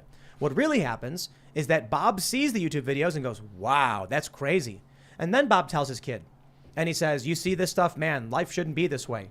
Then that kid grows up, grabs a tiki torch and goes outside. Right. It's when the older generation dies off, that shift we see isn't that society has decided something like a person's mind changed. It's that the people of certain values no longer live, and the power transfers to those of different ideas. Yep. That's why I advocate for values. Exactly. Faith, family, freedom. These are the 3 things that I think that are building blocks for our society. Historically, it's what made us a great nation. If we come back to those things, I really do believe that's the hope for our future. Is there any way to politically achieve those? What kind of things would you propose, legislation or action plans that would help bring that forward? Well, first, I mean, I would absolutely put forth legislation codifying parental rights, saying that parents have rights over their children's medical and education decisions. And in that, I think that the money for education should follow the student. So whether a parent decides they're going to go to public school, they're going to a private school, or they're going to homeschool it, whatever that money is that goes to those students, that credit goes to that student. Yeah, no New matter where they Hampshire go. already does this. It should. Yeah. I mean, that, and Voucher it should be program? federally. Yeah, I mean, federally, that should happen. If we're going to put money in to the government because we want to take care of the education of our children, they should follow our kids wherever they go. Of course. That Yep. makes sense to me. Well, Donald Trump proposed the voucher system. Right. Yeah, which the voucher's great. I absolutely agree with. Yeah, 100%. I don't know if it's the true, like the one solution to helping kids with schools and fixing the school problems. But I mean, dissolving the Department of Education and pushing that down to the state levels is a huge start. yeah, Yeah. Also, I mean, look, it's not just the fact that children would no longer be indoctrinated in the same way if parents had any choice about where they could send their children to school, but also we would probably end up achieving at a higher level with respect to education, generally speaking, if schools had to compete for students. Absolutely. And so what the left will say when they argue against school choice, and this is such an unbelievable self-own, but they'll say, you only advocate for school choice because you want to bankrupt public schools. All right, well, you're admitting parents would send their kid anywhere else if they had a choice. Yeah, the public schools are that bad. Make them better. Exactly. So it's like, well, school choice wouldn't be a threat if we had public schools which were decently run and you wanted to right. put the effort into making them function decently. Parents should have a choice where their kid goes ultimately. Public schools are a net negative on your children. Yeah, Yeah. 100%. Parents don't want their children indoctrinated. They want your child. We want our children to be educated. The basics. You know what? Reading, writing, arithmetic. I mean, STEM studies. These are the basic things that we want for our kids. We don't want them indoctrinated. Growing up, honestly, I mean, I did not know where most of my teachers landed politically, and that's how it should be.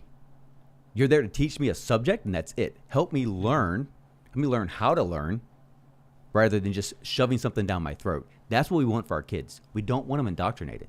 But that's what's happening. It is 100% what's happening. And for a lot of people, it's not as easy to just get your kids out of school because No, it's expensive. Well, it's Why we basically need school daycare. choice. Right. Well, yeah, there is that, but it's also see, expensive. All of these things are connected to each other. When women enter the workforce, at first it was you can work if you want to, which is true and correct, equal opportunity. But then all of a sudden the workforce doubles. And now some guy goes to apply for a job and the boss says, look, this guy over here, he's got a wife who's working. He doesn't need as much money. Right. I'm not going to pay you what you're asking for. And the guy says, okay, I'll go down. Now all of a sudden the guy comes home and says, honey, I got the job. Bad news. You need to start working because we're not going to have enough money. Right. Now she's working. Who's raising the kids? They got to go to daycare. Fortunately, public schools, they can drop their kids off and say someone else will take care of it. Yep. The more workers, the more you're able to pay them less because Yep. there's more competition for that market. And this is why, there's individuals like David Rockefeller that were huge proponents of this larger movement when it came to allowing women to work, because he knew that it would allow him and his factories and his businesses to earn a lot more money. And I think that's another aspect to really understand here, especially with his kind of formation of the education system that we're under right now. What we need is pod schooling. Yes. I hear we were talking with one of our guests that it was not that easy. But women can and should be at work if they want to be. I think equal opportunity is fantastic. And then your kids, if you need someone to watch them, you shouldn't put them in an institutionalized learning facility where you don't know the teachers. You should get someone you know and trust, have them come together for your community and teach this. This one person can do it all. I just want to make this point. There's a great quote from Chesterton. He said that feminism is the muddled idea that women are free when they serve their employers and slaves when they serve their husbands. Indeed. Yeah. And I wanted to say, it is correct that women should be allowed to do whatever they want, but I think that the cultural imperative right now is that women should want to be cogs in the machine, like Chesterton talks about. They're told that they should want to serve an employer, Right. not be a slave to their children. And you can listen to the narrative that moms nowadays have about their kids. They're like, I can't stand being around my kids.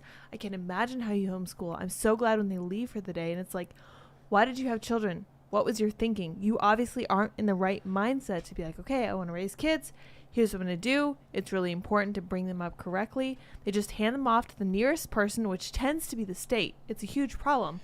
I hate the mindset, and I hate that the culture has made it so that women are incentivized to leave their families and go back to work. Well, we don't see children as a gift anymore either. Right. I mean, one of my favorite things is being a father. I really see once a great responsibility to raise up a human being to take over into society. Yes. But to me, I think that we have to see children as a gift. That's what they are. That is the next generation. That's who's going to take over the country. It's going to take over the world. It's such a huge responsibility, but a huge privilege to get to raise somebody and teach them and guide them in life. I got an idea for a form of government where the law is applied to you as you wish it to be applied to others. That's it. Simple. There you go. Yeah. So if you're someone who's like, I think violence is wrong, then if someone commits violence against you, then that person will be criminally charged.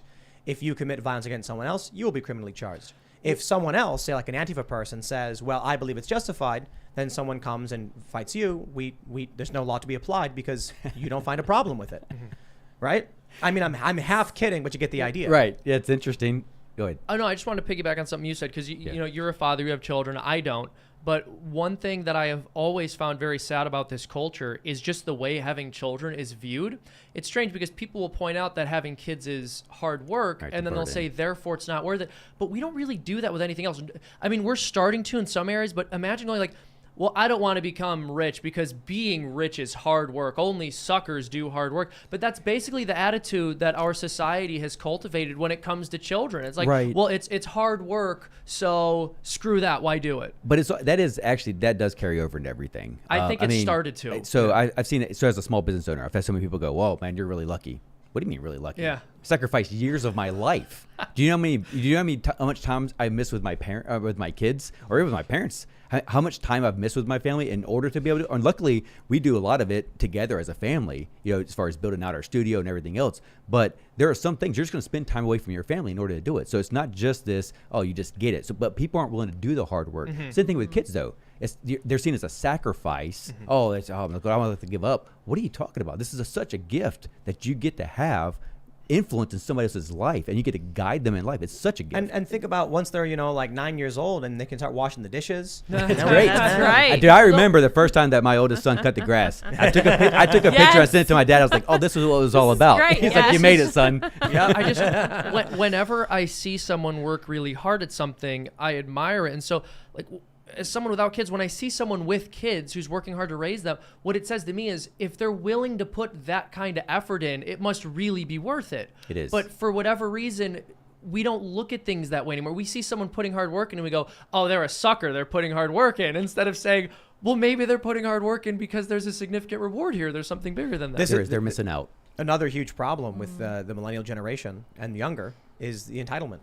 Sure. No hard work. I hear it all the time. If only I had X, then I could do it. If only I had money. And I'm just like, wow. As an employer, I can tell you that that's true. Yeah. I mean, and I value somebody that's willing to do the hard work. I tell my boys all the time. I said, listen, in the future, when you're in the working class, if you will show up on time, just simply do your job and have a good attitude, you'll be a superstar.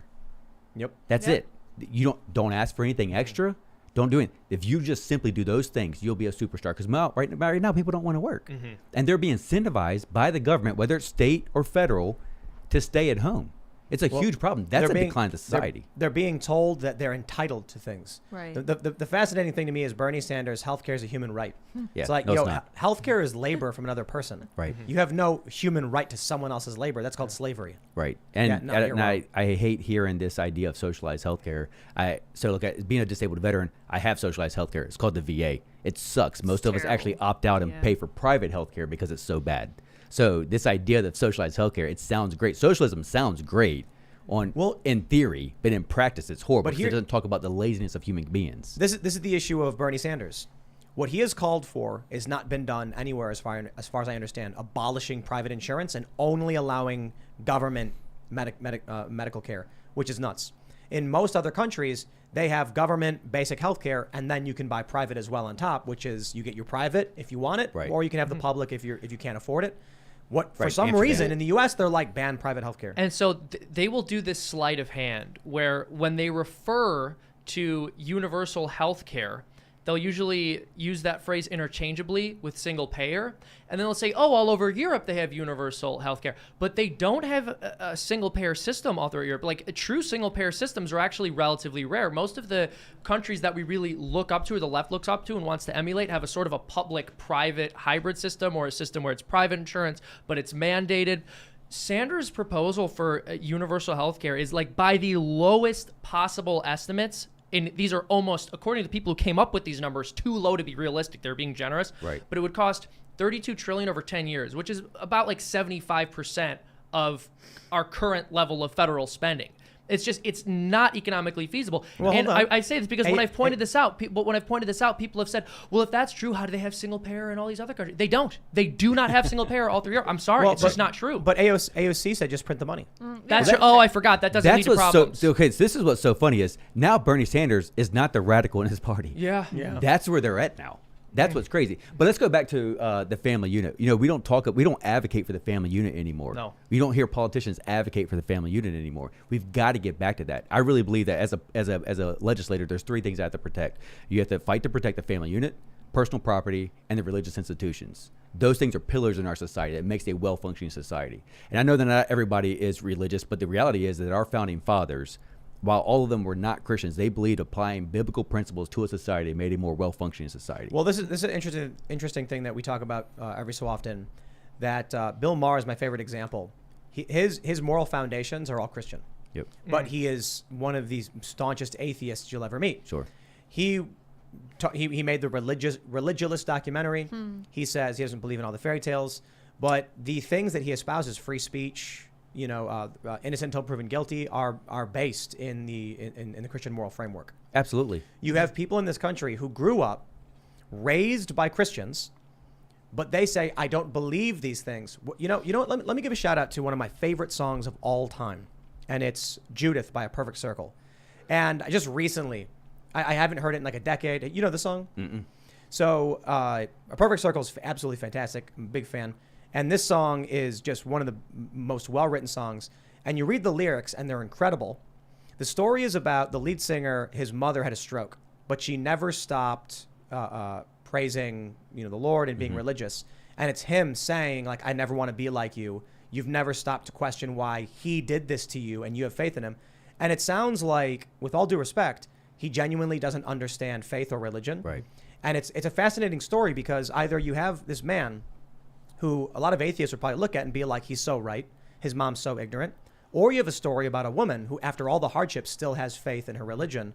And my view of it is, it's such a weird thing to be like, he did this to you, instead of thinking it was a circumstance of the existence that was created, and you are praying for some kind of salvation or whatever. It's just, my point here is, I think what ends up happening, you have people who have these moral values rooted in Christianity. Mm-hmm. They have kids who don't fully grasp or understand it, which in my opinion is the fault of the previous generation. Sure. Mm-hmm. Yeah, absolutely. But they retain some of the basic values they learned from their family, like supporting free speech and innocent until proven guilty. Right. Now, again, I want to stress, I am not religious. Mm-hmm. But if you look up the history of the Fifth Amendment, this is literally rooted in the Bible, and you can trace it all the way back. I was fascinated by learning this history. It was codified because of this idea. Benjamin Franklin said, "It is better that 100 guilty persons escape than one innocent person suffer." Right. And that was his take on Blackstone's formulation. It is better that 10 guilty persons escape than one innocent person suffer. There was a very basic logic behind it. If an individual does not believe that they will be treated fairly within a system, then their only incentive is to work against the system. That if you are wrongly accused, the state will seek to punish you and never seek to protect your innocence. Why should you bother playing fairly with that system? Blackstone was quite brilliant, but that idea was rooted in the story of Sodom and Gomorrah. If there is but one righteous person, I will not destroy this town. Mm-hmm. That came from the Bible, whether you like the Bible or not. Mm-hmm. That value, if you believe in the innocent until proven guilty, that's where it comes from. You take a look at the modern left cult, and they don't have any of these moral values. Mm-hmm. Right. They believe there's no truth but power. They believe in blank slate. They believe the majority should have, the authority and things like that. And that's what a lack of a moral framework looks like. Absolutely. Yeah. I'm not sitting here to say people should be Christian. I'm not saying people should believe in God or that God is real. I'm just saying understand the root of the basic moral foundations and the laws of this country and the Constitution. So I studied world religion, and one of the things that I found fascinating, and it's why I have faith in Jesus and as a Christian, is you study world religion. Really, religion comes down to, and this is probably not normally what we talk about, but religion comes down to human beings' attempt to earn favor with the divine. Mm. The separation of all of that was the teachings of Jesus. Jesus was the first person really to advocate for the rights of women, the rights of children. Like, he talked against the normal societal framework that they were in right then. It's actually why he was assassinated. It was killed because he spoke against the religious leaders and what they had. He said he was God. I got to shout something out too. Well, Seamus informed me that Jesus said, "If you do not have a sword, sell your cloak and buy one." Mm-hmm. Yes, indeed. Do you know what passage that's from and what it's about? I could pull this up. Yeah. I decided to look it up. And do you want to know what it is? What is it? So I could be wrong about this. So, you'll have to fact check me on this one. Mm-hmm. But he was talking with his followers about how the government sought to kill him. Right. Indeed. And he said, "What is written about me shall come to pass." Right. Those who has a purse should take it. If you do not have a sword, sell your cloak and buy one. The assessment I read said he was telling his followers to get armed because the government was going to try to kill him. Intriguing. And I laughed when I read that. So I try to be very, very careful about, like, especially public interpretations of theology, because I'm not, like, formally theologically lettered. And a lot of people will bring up, well, he also says he who lives by the sword dies by the sword. Point is, in the Christian tradition, it has not historically been pacifistic in the sense that you could never defend yourself if someone's trying to harm you. I mean, this is a modern invention. I always love talking about the memes I see on Facebook. And one of them was like some atheist lefty said, Jesus said, those who live by the sword die by the sword. True. conservatives should give up their guns. And I was like, telling someone that if you engage in combat with a gun, you could result in your death is not telling you not to have one. It's warning you that there are dangers that come with exercising this. But more importantly, when I then tell them, like, look, again, I'm not religious, but he literally said to buy a sword.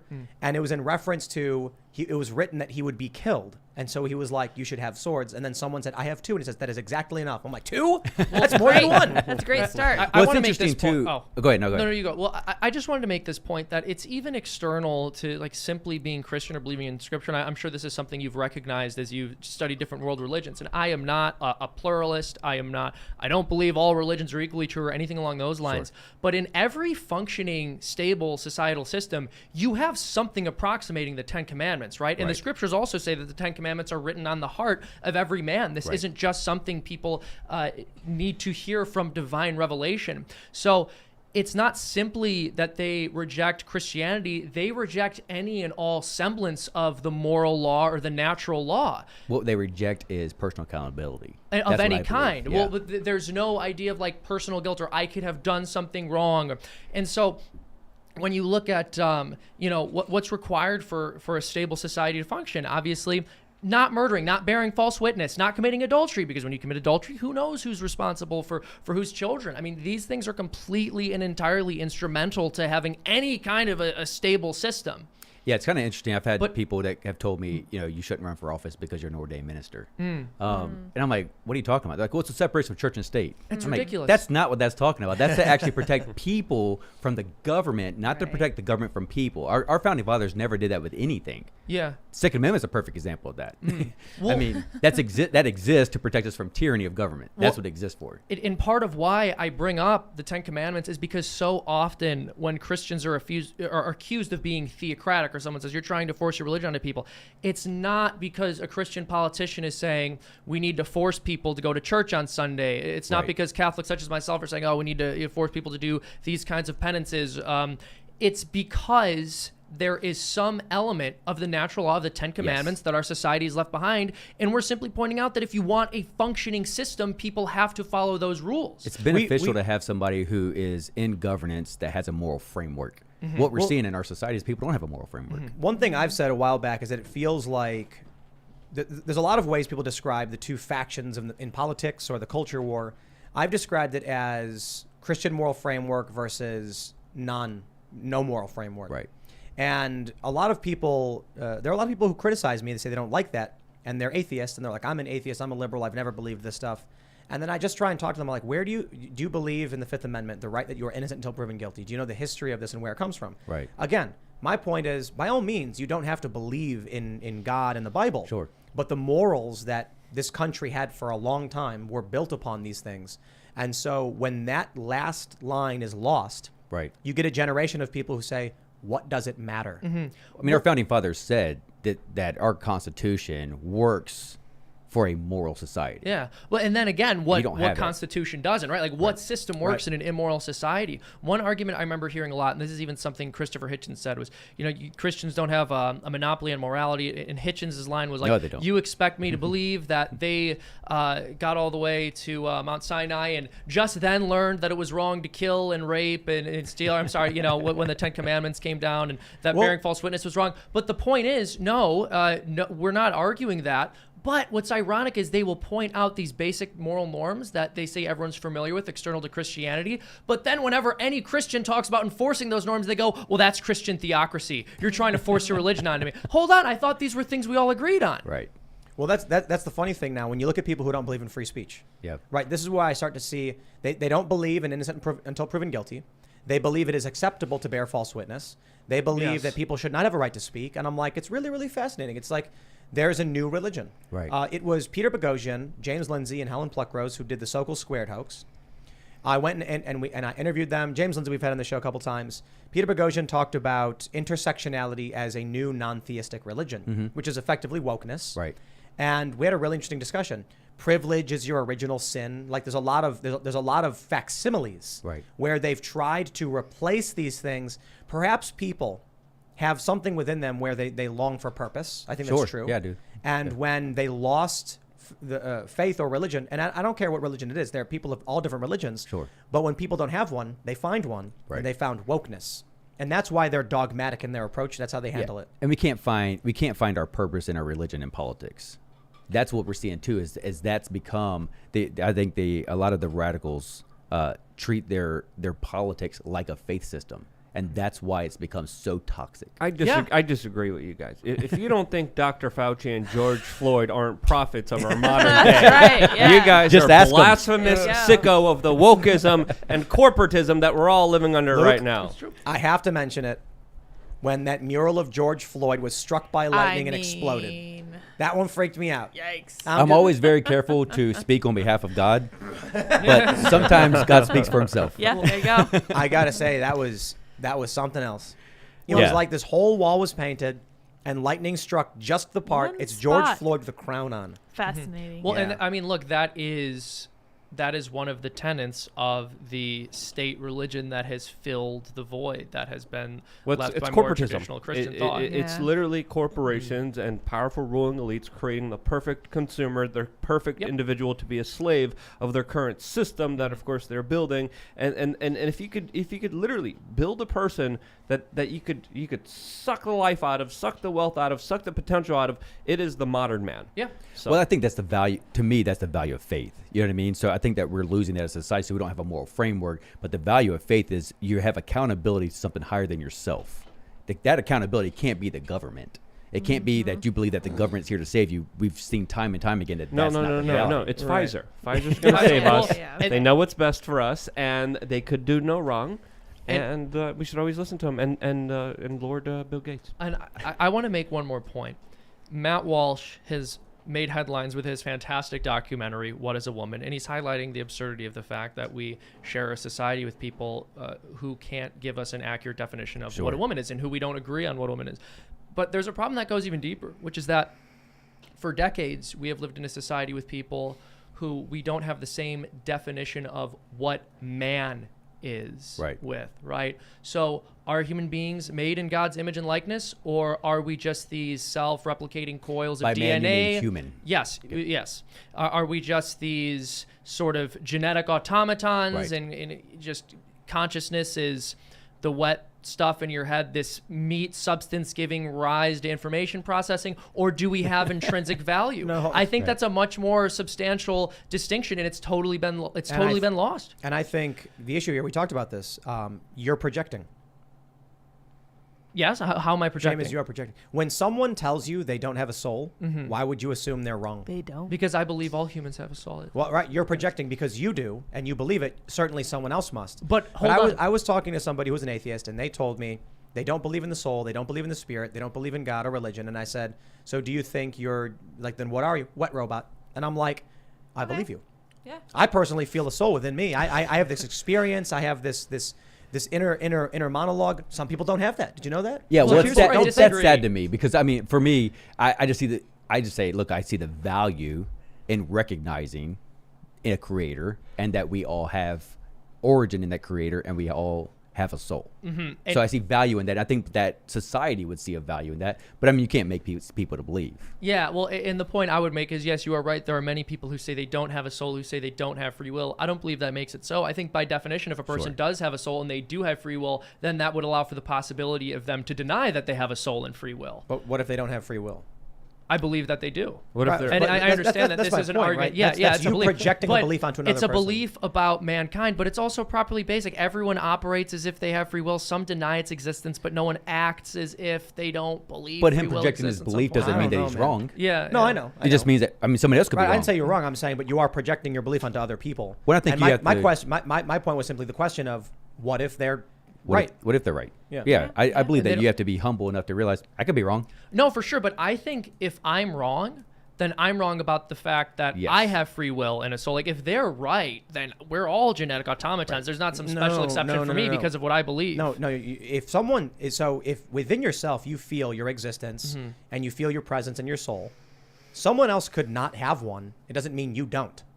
You could have a soul and they might not. Some people might be NPCs. But we would have to look at the explanation for that, right? So their worldview Not is enough souls in existence for every human body. Maybe too we few. ran out. There's too much Well, of no, a that- population growth. someone on this show mentioned there was a philosopher or writer who said that there were not enough souls for the entirety of the bodies that So are being created. interesting. Well, then you're denying a creator. Yeah. In my opinion, you'd be denying a creator. If a creator can create souls, then he can create an infinite amount or the right amount for the number of people that I'm not, exist. but what if the creator just simply chose not to? What if the creator said there's 1 billion, we're done? If you read, as I read scripture, that would not be congruent with the creator described in scripture. That's Let's all. go to super chats. On That was that good, though. note, Wait, you guys are Well, I playing? mean- you guys are playing this video game seriously? That was quite the spiral. Sorry. I think my point is just that I think it takes a lot more intellectual work and many more assumptions to make the argument that like some humans don't have a soul and some do. I really do believe that the most straightforward explanation is we all do or we all don't. It has to be universalized. All right, let's read I these would agree. super chats. If you haven't already, would you kindly smash that like button, subscribe to the channel, and share the show with your friends if you do like it.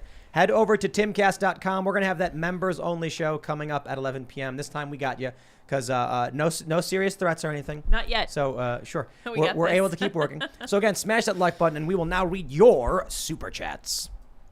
All right, Woot Doo for you says, no chair equals despair. Yeah, some people were saying that we should have started the stream empty.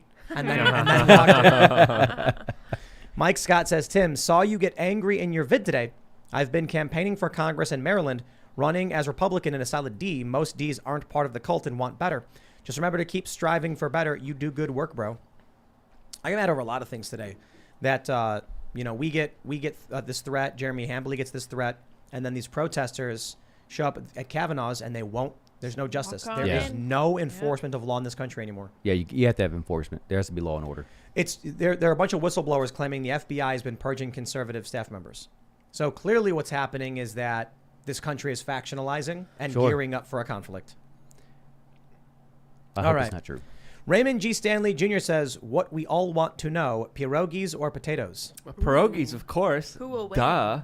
Potatoes are great. You know, I would say pierogies, but they're made with wheat, aren't they? Yeah. Depends. You can make them with They're anything. really good, though. Yeah. They're But pretty aren't they good. just potato anyway?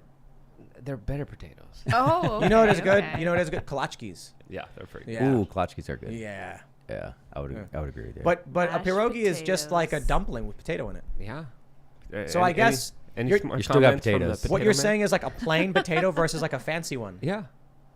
Absolutely. I don't That's like that's the fancy. difference perfully represented here at this table. I don't like Yeah, no, fancy. I don't need all the glitz and glam. I have That's internal right. substance. I need So. a simple Oh. potato. You're just a dirty potato. Oh my. Now, look, I'm not denying that either. Both things Yeah, can be true. That's fair. Yeah. Valiant Thor says everything Thomas Sowell said would continue to happen is happening. Much love to you all, and so glad no one was harmed. You handled it with class and resilience, as we will continue to do. Jeff Pearson says red flag laws equals legalized swatting. That's right. Mm-hmm. Yep. It will. If they pass red Point. flag laws, Yeah. then Good you are. point. It's going to be swattings across the board. Oh, yeah. Yep. What's to stop 'em? Girlfriends and boyfriends are going to be snitching on each other because Yeah. they're mad. Exes. They already Yeah. do. Yep. Yeah. Yep. Yeah. So It'll just be imagine. it'll be Just give 'em anonymous, ammunition. anonymous Family tips members. on every streamer or Neighbors not liking the other neighbor. Oh yeah, Yeah. bad Just Thanksgiving imagine. dinner. Next thing you know, yeah, Exactly. Yeah, it's a problem. All right, Johnny Boy 291 says, Tim, I've been watching your videos since your reports during Occupy Wall Street. After yesterday's situation and your pushback against Daryl Davis, among other recent events, I've finally decided to sign up for a membership on your website. Oh, that's fantastic. Thank you very much. There's another one here. It says 1 out of 2. There we go. Johnny Boy says, keep up the good fight, brother, and keep speaking out. We need more people like you all out there. Stay safe, guys. So are you familiar with Daryl Davis? No. He's the famous black jazz musician who de-radicalized Klein members Nice. simply by befriending them. Yeah, I do. Yep. I mean, I didn't know. Couldn't put a name to the face, but yes. We had him on the show, and I think what ended up happening was a lot of people assumed that because he de-radicalized Klan members, he was anti-identitarian, Okay. right? So his thing was all, we should just be humans together. Turns out he's actually very much identitarian. He wants reparations. Okay. He believes in white privilege and all that kind of stuff. So a lot of people were disappointed because it seemed like there was going to be this prominent speaker who was like, we should all be people and be friends and Right. race shouldn't be a factor in this. And then it turns out he actually is still very racist. Should have Morgan Freeman on. Yeah. I mean, that's basically what he was saying, right? Right. We should just be people. Yep. All right. Samuel Pyle says the House passed a federal red flag law today. Was that today or was it yesterday? I think it was Oh, yesterday, no? Yeah, Did they do it today? we talked about it today. I won't be surprised. Jonathan Howe says January 6th hearing begins tonight. Oh, did it? How much you want to bet they paint us all as terrorists and use this to demonize those who won't submit to their authority? Well, that's all it is. I mean, the left is using that to demonize those who dissent. That's all. It's political dissent. All right. Kayla Howlett says, I love potatoes and I love Seamus. Well, thank you. Potato man good, apparently. Look at that. Yes. Seamus 1, Luke 0. Oh, I don't so know about far, that. so How far. embarrassing. No, about that. All right. Let's find some good. Brian says, swat that like button. Woo! And so I actually pinned another. I saw that and then I pinned swat the like button. I thought that was funny. Dodge Gaskill says, Tim Pool and Co., all your phones are probably tapped. Yeah. I They were mean, tapped years I ago. was gonna say, I was, that's I was not telling a- people like 15 years ago, I was like, Of your phones are course. tapped. Everyone's Yeah. like, you're crazy, you're insane. The government would never do that. I mean, Patriot Act. Yeah. After Yeah. after Occupy Wall Street, I had an Android and an iPhone. And I remember one day they both turned on at the same time. Or like very close at the same time. Like one turned on, the other turned on. Huh. And then I was like, what? There's And then software. I turned them off and they turned right back on. they are spying devices. They're not course cell they phones. are. They're literally here just to keep track of everything. No, you're there's doing. software that governments buy Right. that they can turn your phone on and listen at any time. Easily done. Martin Edgar says, Tim, the Ryan Kelly thing goes deeper. 5 other GOP candidates were disqualified, including Craig, who was the front runner before his disqualification. Keep up the great work, Tim and crew. Wow. That's crazy. All right. Bad Karma says, events from yesterday. If a justice is removed from the Supreme Court, the sitting president gets to appoint a replacement, correct? That's right. Yep. Crazy, man. Yeah, that was that guy's tweet. Ghost Crusader says, around the 16-minute mark, Tim says, right, like the boss from Office Space. Well, all right. That's who we're channeling here. That's right. Mikal says, greetings from Sweden. Just want to say that I love all of you guys. Want to shout at my newborn daughter, Iris, that came to the world a few days ago. Congratulations. Congrats. Nice. Congrats. It's What's awesome. what's that burger place in Sweden? M Burger? I don't know. All I know is they have these like halloumi cheeseburgers. Like Sounds it's good. not meat. It's like fried cheese on a burger. It's so good. Sounds good. Yeah, I love that place. Sweden was fun, man. But Sweden but rules. it was like kind of creepy because we were getting spied on and stuff. Yeah. Ian Hall says Luke has his head out of his butt, unlike 95% of Democrats. That's I wouldn't Thank go you. that far. I appreciate that. It's a compliment to say your head is not in your butt. That's such a compliment. Well, there's so many people with their heads up their butts that, you know, That's it's a true. rare thing these That's days. Luke. I just want to point. That's like the nicest thing anyone's willing to say about you in the Super Chat. Okay. She said she No, loved me and great. potatoes, but you know, Luke, like I guess his head's not in his Yeah, butt. it's not It's like- his butt. All right. Bobcat says, glad to see a guest on who's almost as cool as an Army forward observer. Tommy, would you support legislation to allow everyone to conceal carry a GAU-8? What is that? It's just a really big gun. No, so yeah, I don't anything that impedes upon the Second Amendment. I'm not good for that. But so. everything does. Yeah. Yeah. So that, honestly, I do. I don't think that you should even have to have a permit to carry. I think So it's crazy. repeal the NFA? Yep, I'm fine with that. Yeah. Yeah, 100%. I just think a lot of this stuff. I mean, it's very clear. Now, what about owning nuclear weapons? I mean, look, the reality is, I mean, you can't get a hold of one. So many people. So I had somebody ask me that at a debate one time. Well, actually, not a debate. I was at Suffolk GOP committee meeting. So he goes, "What about rocket launchers?" I'm like, "Do you have enough money for rocket?" I don't have enough money for a rocket launcher. So I don't think that should be the restriction. Is whether or not we're allowed to own one. I mean, we can't afford one. So that's just not the reality. You can't have access to it. And But- and if you are rich enough, you can still get one. Sure, absolutely, you can. That's that. You know. I mean, I don't know if I you just need think that permitting. no, I just think permitting is stupid. I think that our founding fathers, the Second Amendment was there for a reason. The reason was to prevent tyranny, not to hunt. I don't care what Joe Biden says about Kevlar with deer. I think it's the dumbest thing in the world. He obviously knows nothing about ballistics, but that's not what it's for. It's not even really to defend yourself. It was to protect us against tyranny, and which is astounding if you think about it. A group of guys who just got finished overthrowing a government to establish their own country, they thought it best that the Second Amendment, that our citizens should be able to overthrow us. But it was more than that. It was enemies foreign and domestic. Right. So there was concern about foreign invasion. Sure, yeah, of As course. well as an internal conflict. And they said the people. This is what I love when I see all these memes that are like well-regulated militia. And I'm like, what part of the people, Right. the right of the people, We the people. It says the right of the people to keep and bear arms. Like, it doesn't say the right of the well-regulated militia. Nope. But they're willfully ignorant, so what can you say?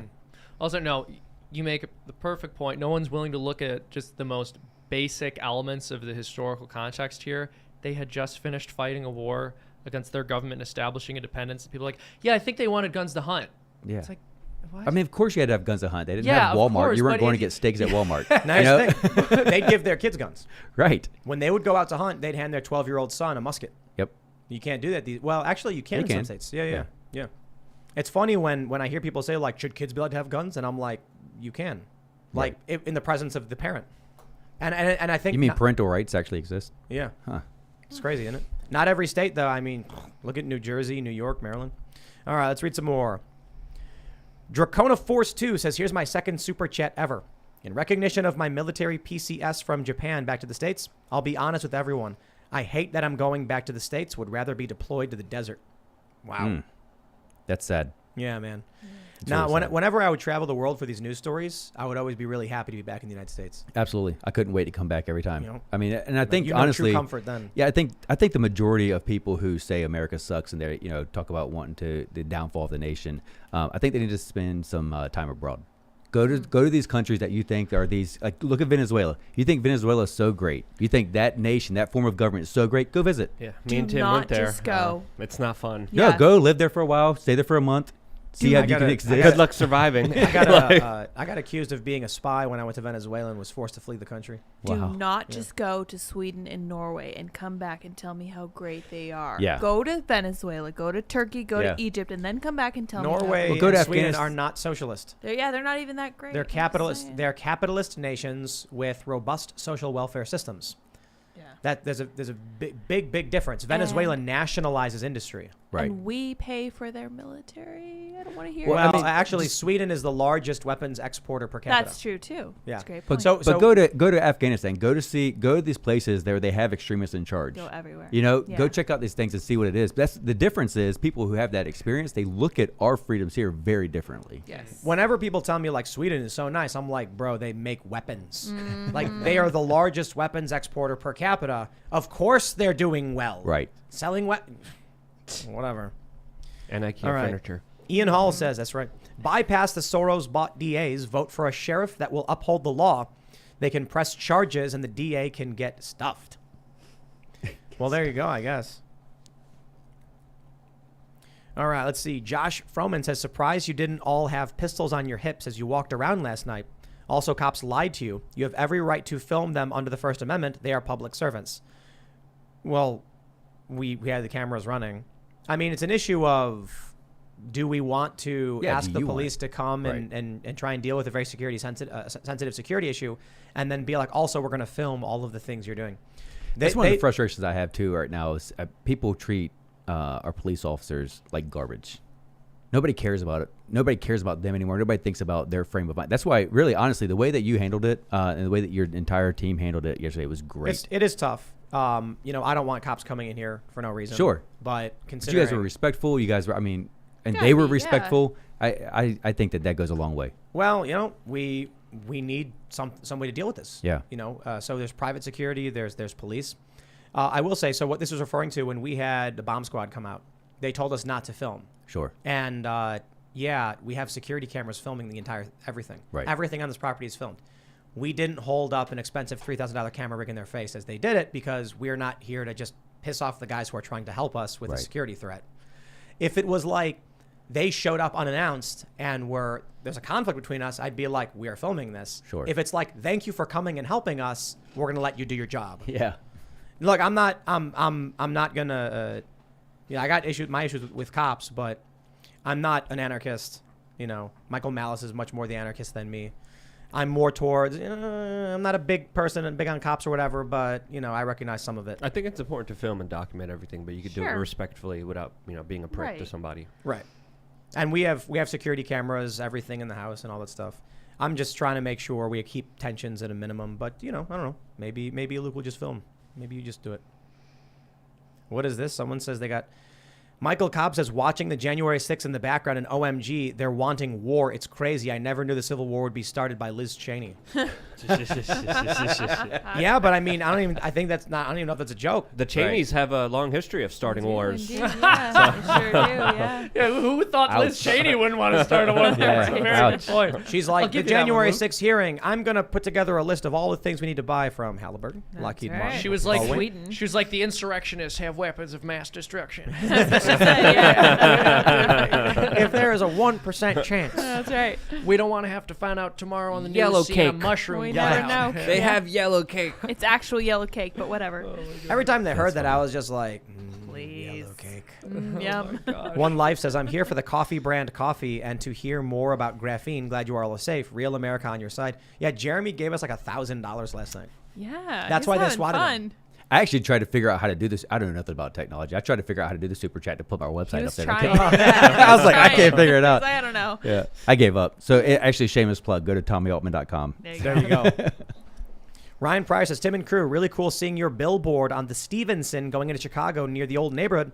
I have since moved out of there, but people in this country and in Chicago need to be exposed in the real world to better media and content. We Absolutely right. we got some new ads up in Times Square.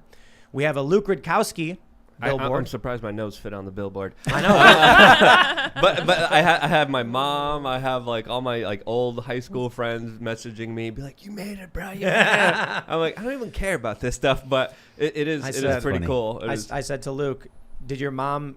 I bet your mom never thought you running around with a high-8 camera yelling at politicians would result in screaming you at them, getting arrested, getting. Good work, Liz. Hey, you and never then know. we put up Michael Malice as well because we're big fans and good friends, and so we got a good quote from him. He says, "The corporate press gives you the narrative, Timcast gives you the news." But we had a plural. Some people were questioning the singular plural because it says the corporate press give you the narrative, Timcast gives you the news, because the corporate press was plural. So Who cares? It's about getting the messages Hey, look, the out reality there. And is- if you It needs see to be some of the, and if you see them in Chicago, I haven't seen the one in Chicago yet. If you could take some photos and send them to me on Twitter, at well, the Luke We Are ones in Change, that'd be Chicago awesome. are just vinyl of me. Yeah, but The billboard on Times Square has got you on it. yeah, if people have some photos at Luke We Are Change. No, I So- said it yesterday, and I absolutely mean it, man. I really do appreciate everything you guys do. I know it's a lot of work, and you guys doing this for so long. You guys did it at the right time in history, which is great.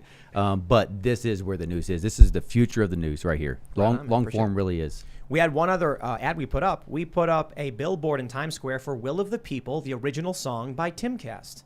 So there's a big 40-foot digital billboard for Will of the People, the original song and music video by Timcast. And it shows the orange sky with the statues being pulled down.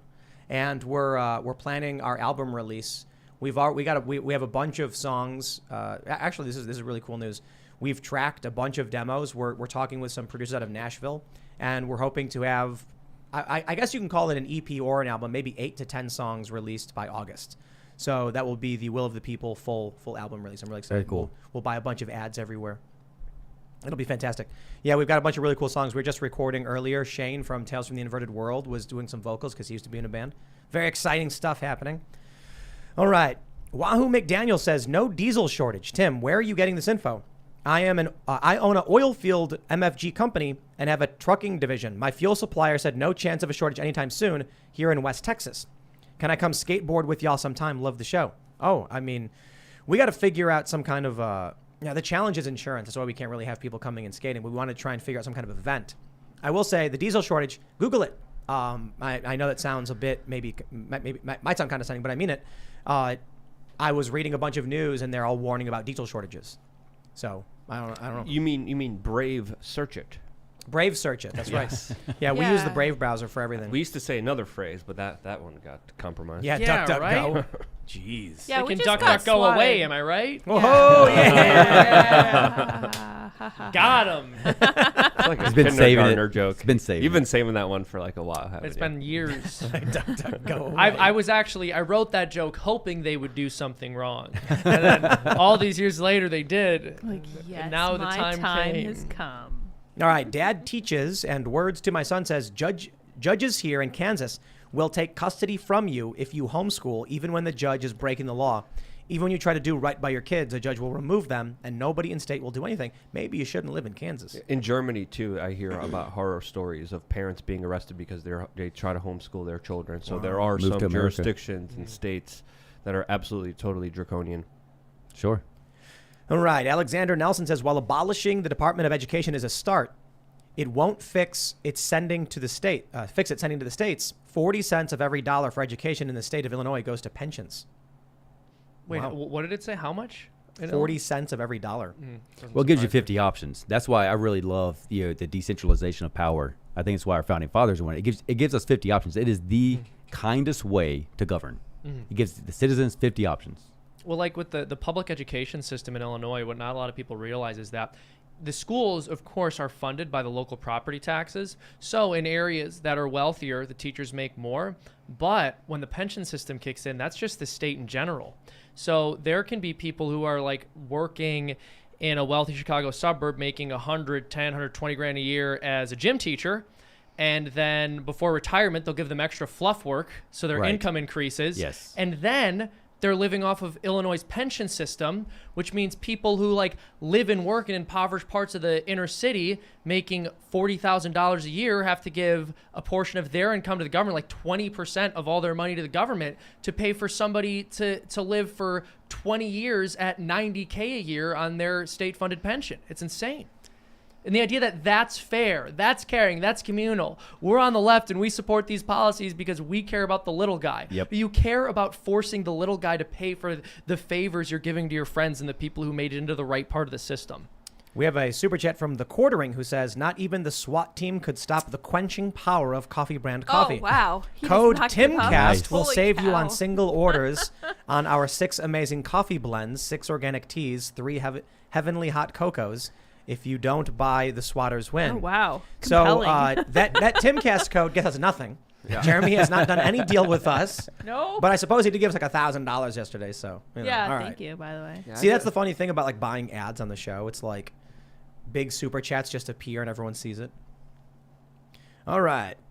The Texan 83 says, Tim, you need to listen to Wings for Marie from Tool's 10,000 Days album. It's Maynard's realization of why his mother believes like she did despite the bad things that happened to her. Ooh, really? I will definitely check that out. Because I got to tell you, man, we were driving in the car and then YouTube, recommended Judith. And so I played it and I haven't listened to it in like 10 years. And just the guitar, the vocals, the writing is just brilliant. So I'll definitely check out this one, Wings for Marie. That's cool. It's cool. I'll check it out Very right cool. after the show, actually. Dankness says, when Luke traveled to Epstein Island, what vaccinations did he get? None. Ooh. None. No. We all know that you were first in line for the COVID vaccine when you heard Fauci was giving out How donuts dare to you? anyone who took it. How dare you spread such blasphemy here? How What were crazy you was it drinking that- before the show? Just don't What worry were you about it. drinking? No. We don't need to talk about that. You're going to get It's not even a personal? Let's get conversation. personal right here. That's funny. What kind of fluorinated drink were you drinking before the show? Fluoride drink? Fluoridated. Water? I was having a little Budweiser after a hard day of Thank work. you. That's all you got. After That's a all I hard need to day say. of work, My you're I forcing me rest, to add I free rest my case. advertisement? I rest my Wow, case. okay. Is there fluoride in Budweiser? Yes, there is. Is Like there? most beers have a large amount of fluoride in Luke, them. you were just chugging tap water earlier. No, I was not. How dare you? I was just Luke doesn't I drink made tap that Speak the water. truth, you I know. liar, you I know. blasphemous I'm man. giving him a hard time. I thought you're Got me a on man of Budweiser. God. You got A me on man of Budweiser. God does You're not right, you're lie right. to the people. You're right, Luke. That's not Speak true. to You've been the in one churches. That's hilarious. The only thing anyone just heard was rabble, rabble, rabble. Yeah, that's all I heard. well, it was yeah. Luke made some points. You guys didn't need to hear them. Yeah, it's not important. Fluoride drinker. Tim's like, take turns. Luke Yeah. doesn't brush his teeth because he doesn't want the fluoride in the Oh my toothpaste. gosh. I have natural toothpaste. Charcoal. All right. Ev Jones says, Matthew 10:38. He that taketh not his cross and followeth after me is not worthy of me. He that findeth his life shall lose it, and he that loseth his life for my sake shall find it. Ah. Pat 210 says Christianity wasn't meant for everyone. Thanks the point, only the chosen ones will make it. Oh, man. I Yikes. think that's true. All right, there was a good super chat about Jesus and his swords, because someone expanded upon what I was talking about. I was reading, it was like the state was coming to kill him, so it was like, hey guys, we need weapons. Yeah, this is actually at the Last Supper that he said this, and the context was that Judas was about to betray him, and he was at the Last Supper with his disciples, and he's like, just so you know, this is coming, and you should be prepared. The interesting thing is when they did come and one of his disciples cut off the ear of one of the priest's guard. Right. Peter, Jesus, healed him. Jesus' first action was to heal him. He healed him. Yep. Can you imagine what that guard was thinking? Yeah. I'd be like, hey, guys, maybe we got the wrong guy. Yeah. But that's you us, see what just right? happened? But that's us, right? Oh, yeah. Because Christ heals us, and we go on to keep sinning. Yeah. All right. Here's SSJ says, not only did Jesus tell his disciples to sell their cloak because he was about to be put to death, but when he said, he who lives by the sword will die by it, was after the Romans caught him in the dead of night and Peter cut off the ear of a soldier. Yeah. So what he was like, was he warning the soldier? I think so. Not I don't sure. know. What do you think, Seamus? I don't know. I try to be really careful about like offering up any biblical interpretation about a passage I haven't like specifically studied extensively. And I think That when is a you, good- yeah, because Good rule of thumb there. I think. Yeah. because not a lot of people read, like people don't realize when you're reading through scripture, like you are reading a translation. And if you want the most solid understanding and interpretation of that, you should go to a higher theological source, particularly one that's like familiar with the Greek and Latin. Like every time I've ever come across a controversial, so not every time, but many of the times when I'll come across like a more controversial passage in scripture, someone will make an argument to me based on the original languages, and it changes my perspective in a way that I would not especially- have gained if I had just sat there and read the English. So be if you really look careful. look at the root words of Hebrew, Aramaic, Greek. It definitely changes. I mean, just the idea, the word love alone. There's so many different versions of it. So, but I mean, more importantly, and this is what I always tell people, certainly as an ordained minister, you can use scripture to justify anything. Yeah. And The that's devil quotes scripture, That's any right? faith. Yeah, Yeah, any that's- faith can use scripture, their sacred text to justify anything. The reality is you got to understand it in context, both with in the time that was written in and in the creator. So, yeah, I definitely think it's a good idea to not just spout off at stuff, and I'm very careful of it. Yeah, I All try. right, Well, and, let's- yeah. Let's read some more. We got Big Sloppy says, Tommy, I donated to your campaign, want a yard sign, but don't know how to get one. I convinced my mom to watch yesterday's show for the first time because you were a guest. Was a great first show, Tim. Oh, thanks, man. Yeah, definitely go to TommyAltman.com, donate. If you did, message me on Instagram, Tommy Altman. I didn't do anything clever. Message me there, and I'd love to get you one. Ladies and gentlemen, if you haven't already, would you kindly smash that like button, subscribe to the channel, and share the show with your friends. Head over to timcast.com, become a member. We're going to have that members-only show up around 11 p.m. tonight. These are not family-friendly, but they are a lot of fun. So we'll talk about some interesting things. Check it out. You can follow the show at Timcast IRL on Instagram, where we post clips every single day. You can follow me there at Timcast, or also on Twitter. Tommy, do you want to shout out anything else? No, I mean, yeah, check us out on Twitter. Check us out on Instagram. It's Tommy Altman. Facebook, I think it's Tommy4VA. It's TommyAltman.com. Yeah, listen, I really appreciate you guys having me, and I appreciate everybody that did donate and give online. That's really nice of you. But I appreciate you guys having me. I appreciate all the hard work you guys are doing. Seriously, Thanks we for have coming, to man. engage. We really do have to engage. I think getting the next generation to engage is critical if we're going to continue to have this experiment of freedom that we have. Yeah, man. Thanks for coming. I have a YouTube channel called youtube.com/wearechange. Something odd's been happening ever since I got on the show this week. YouTube ranks your video 1 to 10. 1's great, 10's bad. All my videos this week have been 10s. I don't know what's going on. Maybe I tripped something in the algorithm, but go check it out.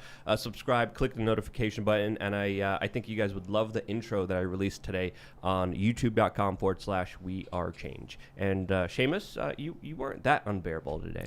You know what? I appreciate that. And I was feeling similarly about you until that last comment. I guess that's just the way the cookie crumbles. I see why your videos were 10s this week, bud. So I run a YouTube channel. Don't you dare, you son of a Barbs. gun. I run a YouTube channel called Freedom Tunes. You guys are going to love it. Our videos have not all been 10s this week, but today we're actually dealing with a 9, even though it's a really good video that you guys should go check out. I think you'll really enjoy it. We were watching it before the show. Everyone was cracking up. I think you should go check it out. You should also go to freedomtunes.com. We want to get independent from big tech, so we just launched our own website. Woo. We have a membership section where for $5 a month, you're going to get an extra cartoon every week that only members get. You're also going to get behind the scenes content. We got a bunch of videos up there already. You'll be supporting independent content, getting extra content. I really hope you all enjoy it. freedomtunes.com. I'm having such flashbacks to having 3 younger brothers right now. You two are ridiculous, but it's hilarious. I appreciate it. I'm curious to see if pierogies or potatoes win tomorrow night, Friday night. You guys may Pierogies follow always me win. on Twitter and minds.com at Sour Patch Lids. And yeah. I think tomorrow for dinner we should just do pierogies and like potatoes. See who wins. And we'll have like a bunch of different kinds. Yeah, sounds great. All right, everybody. We will see you all over at timcast.com. Thanks for hanging out. Bye, guys.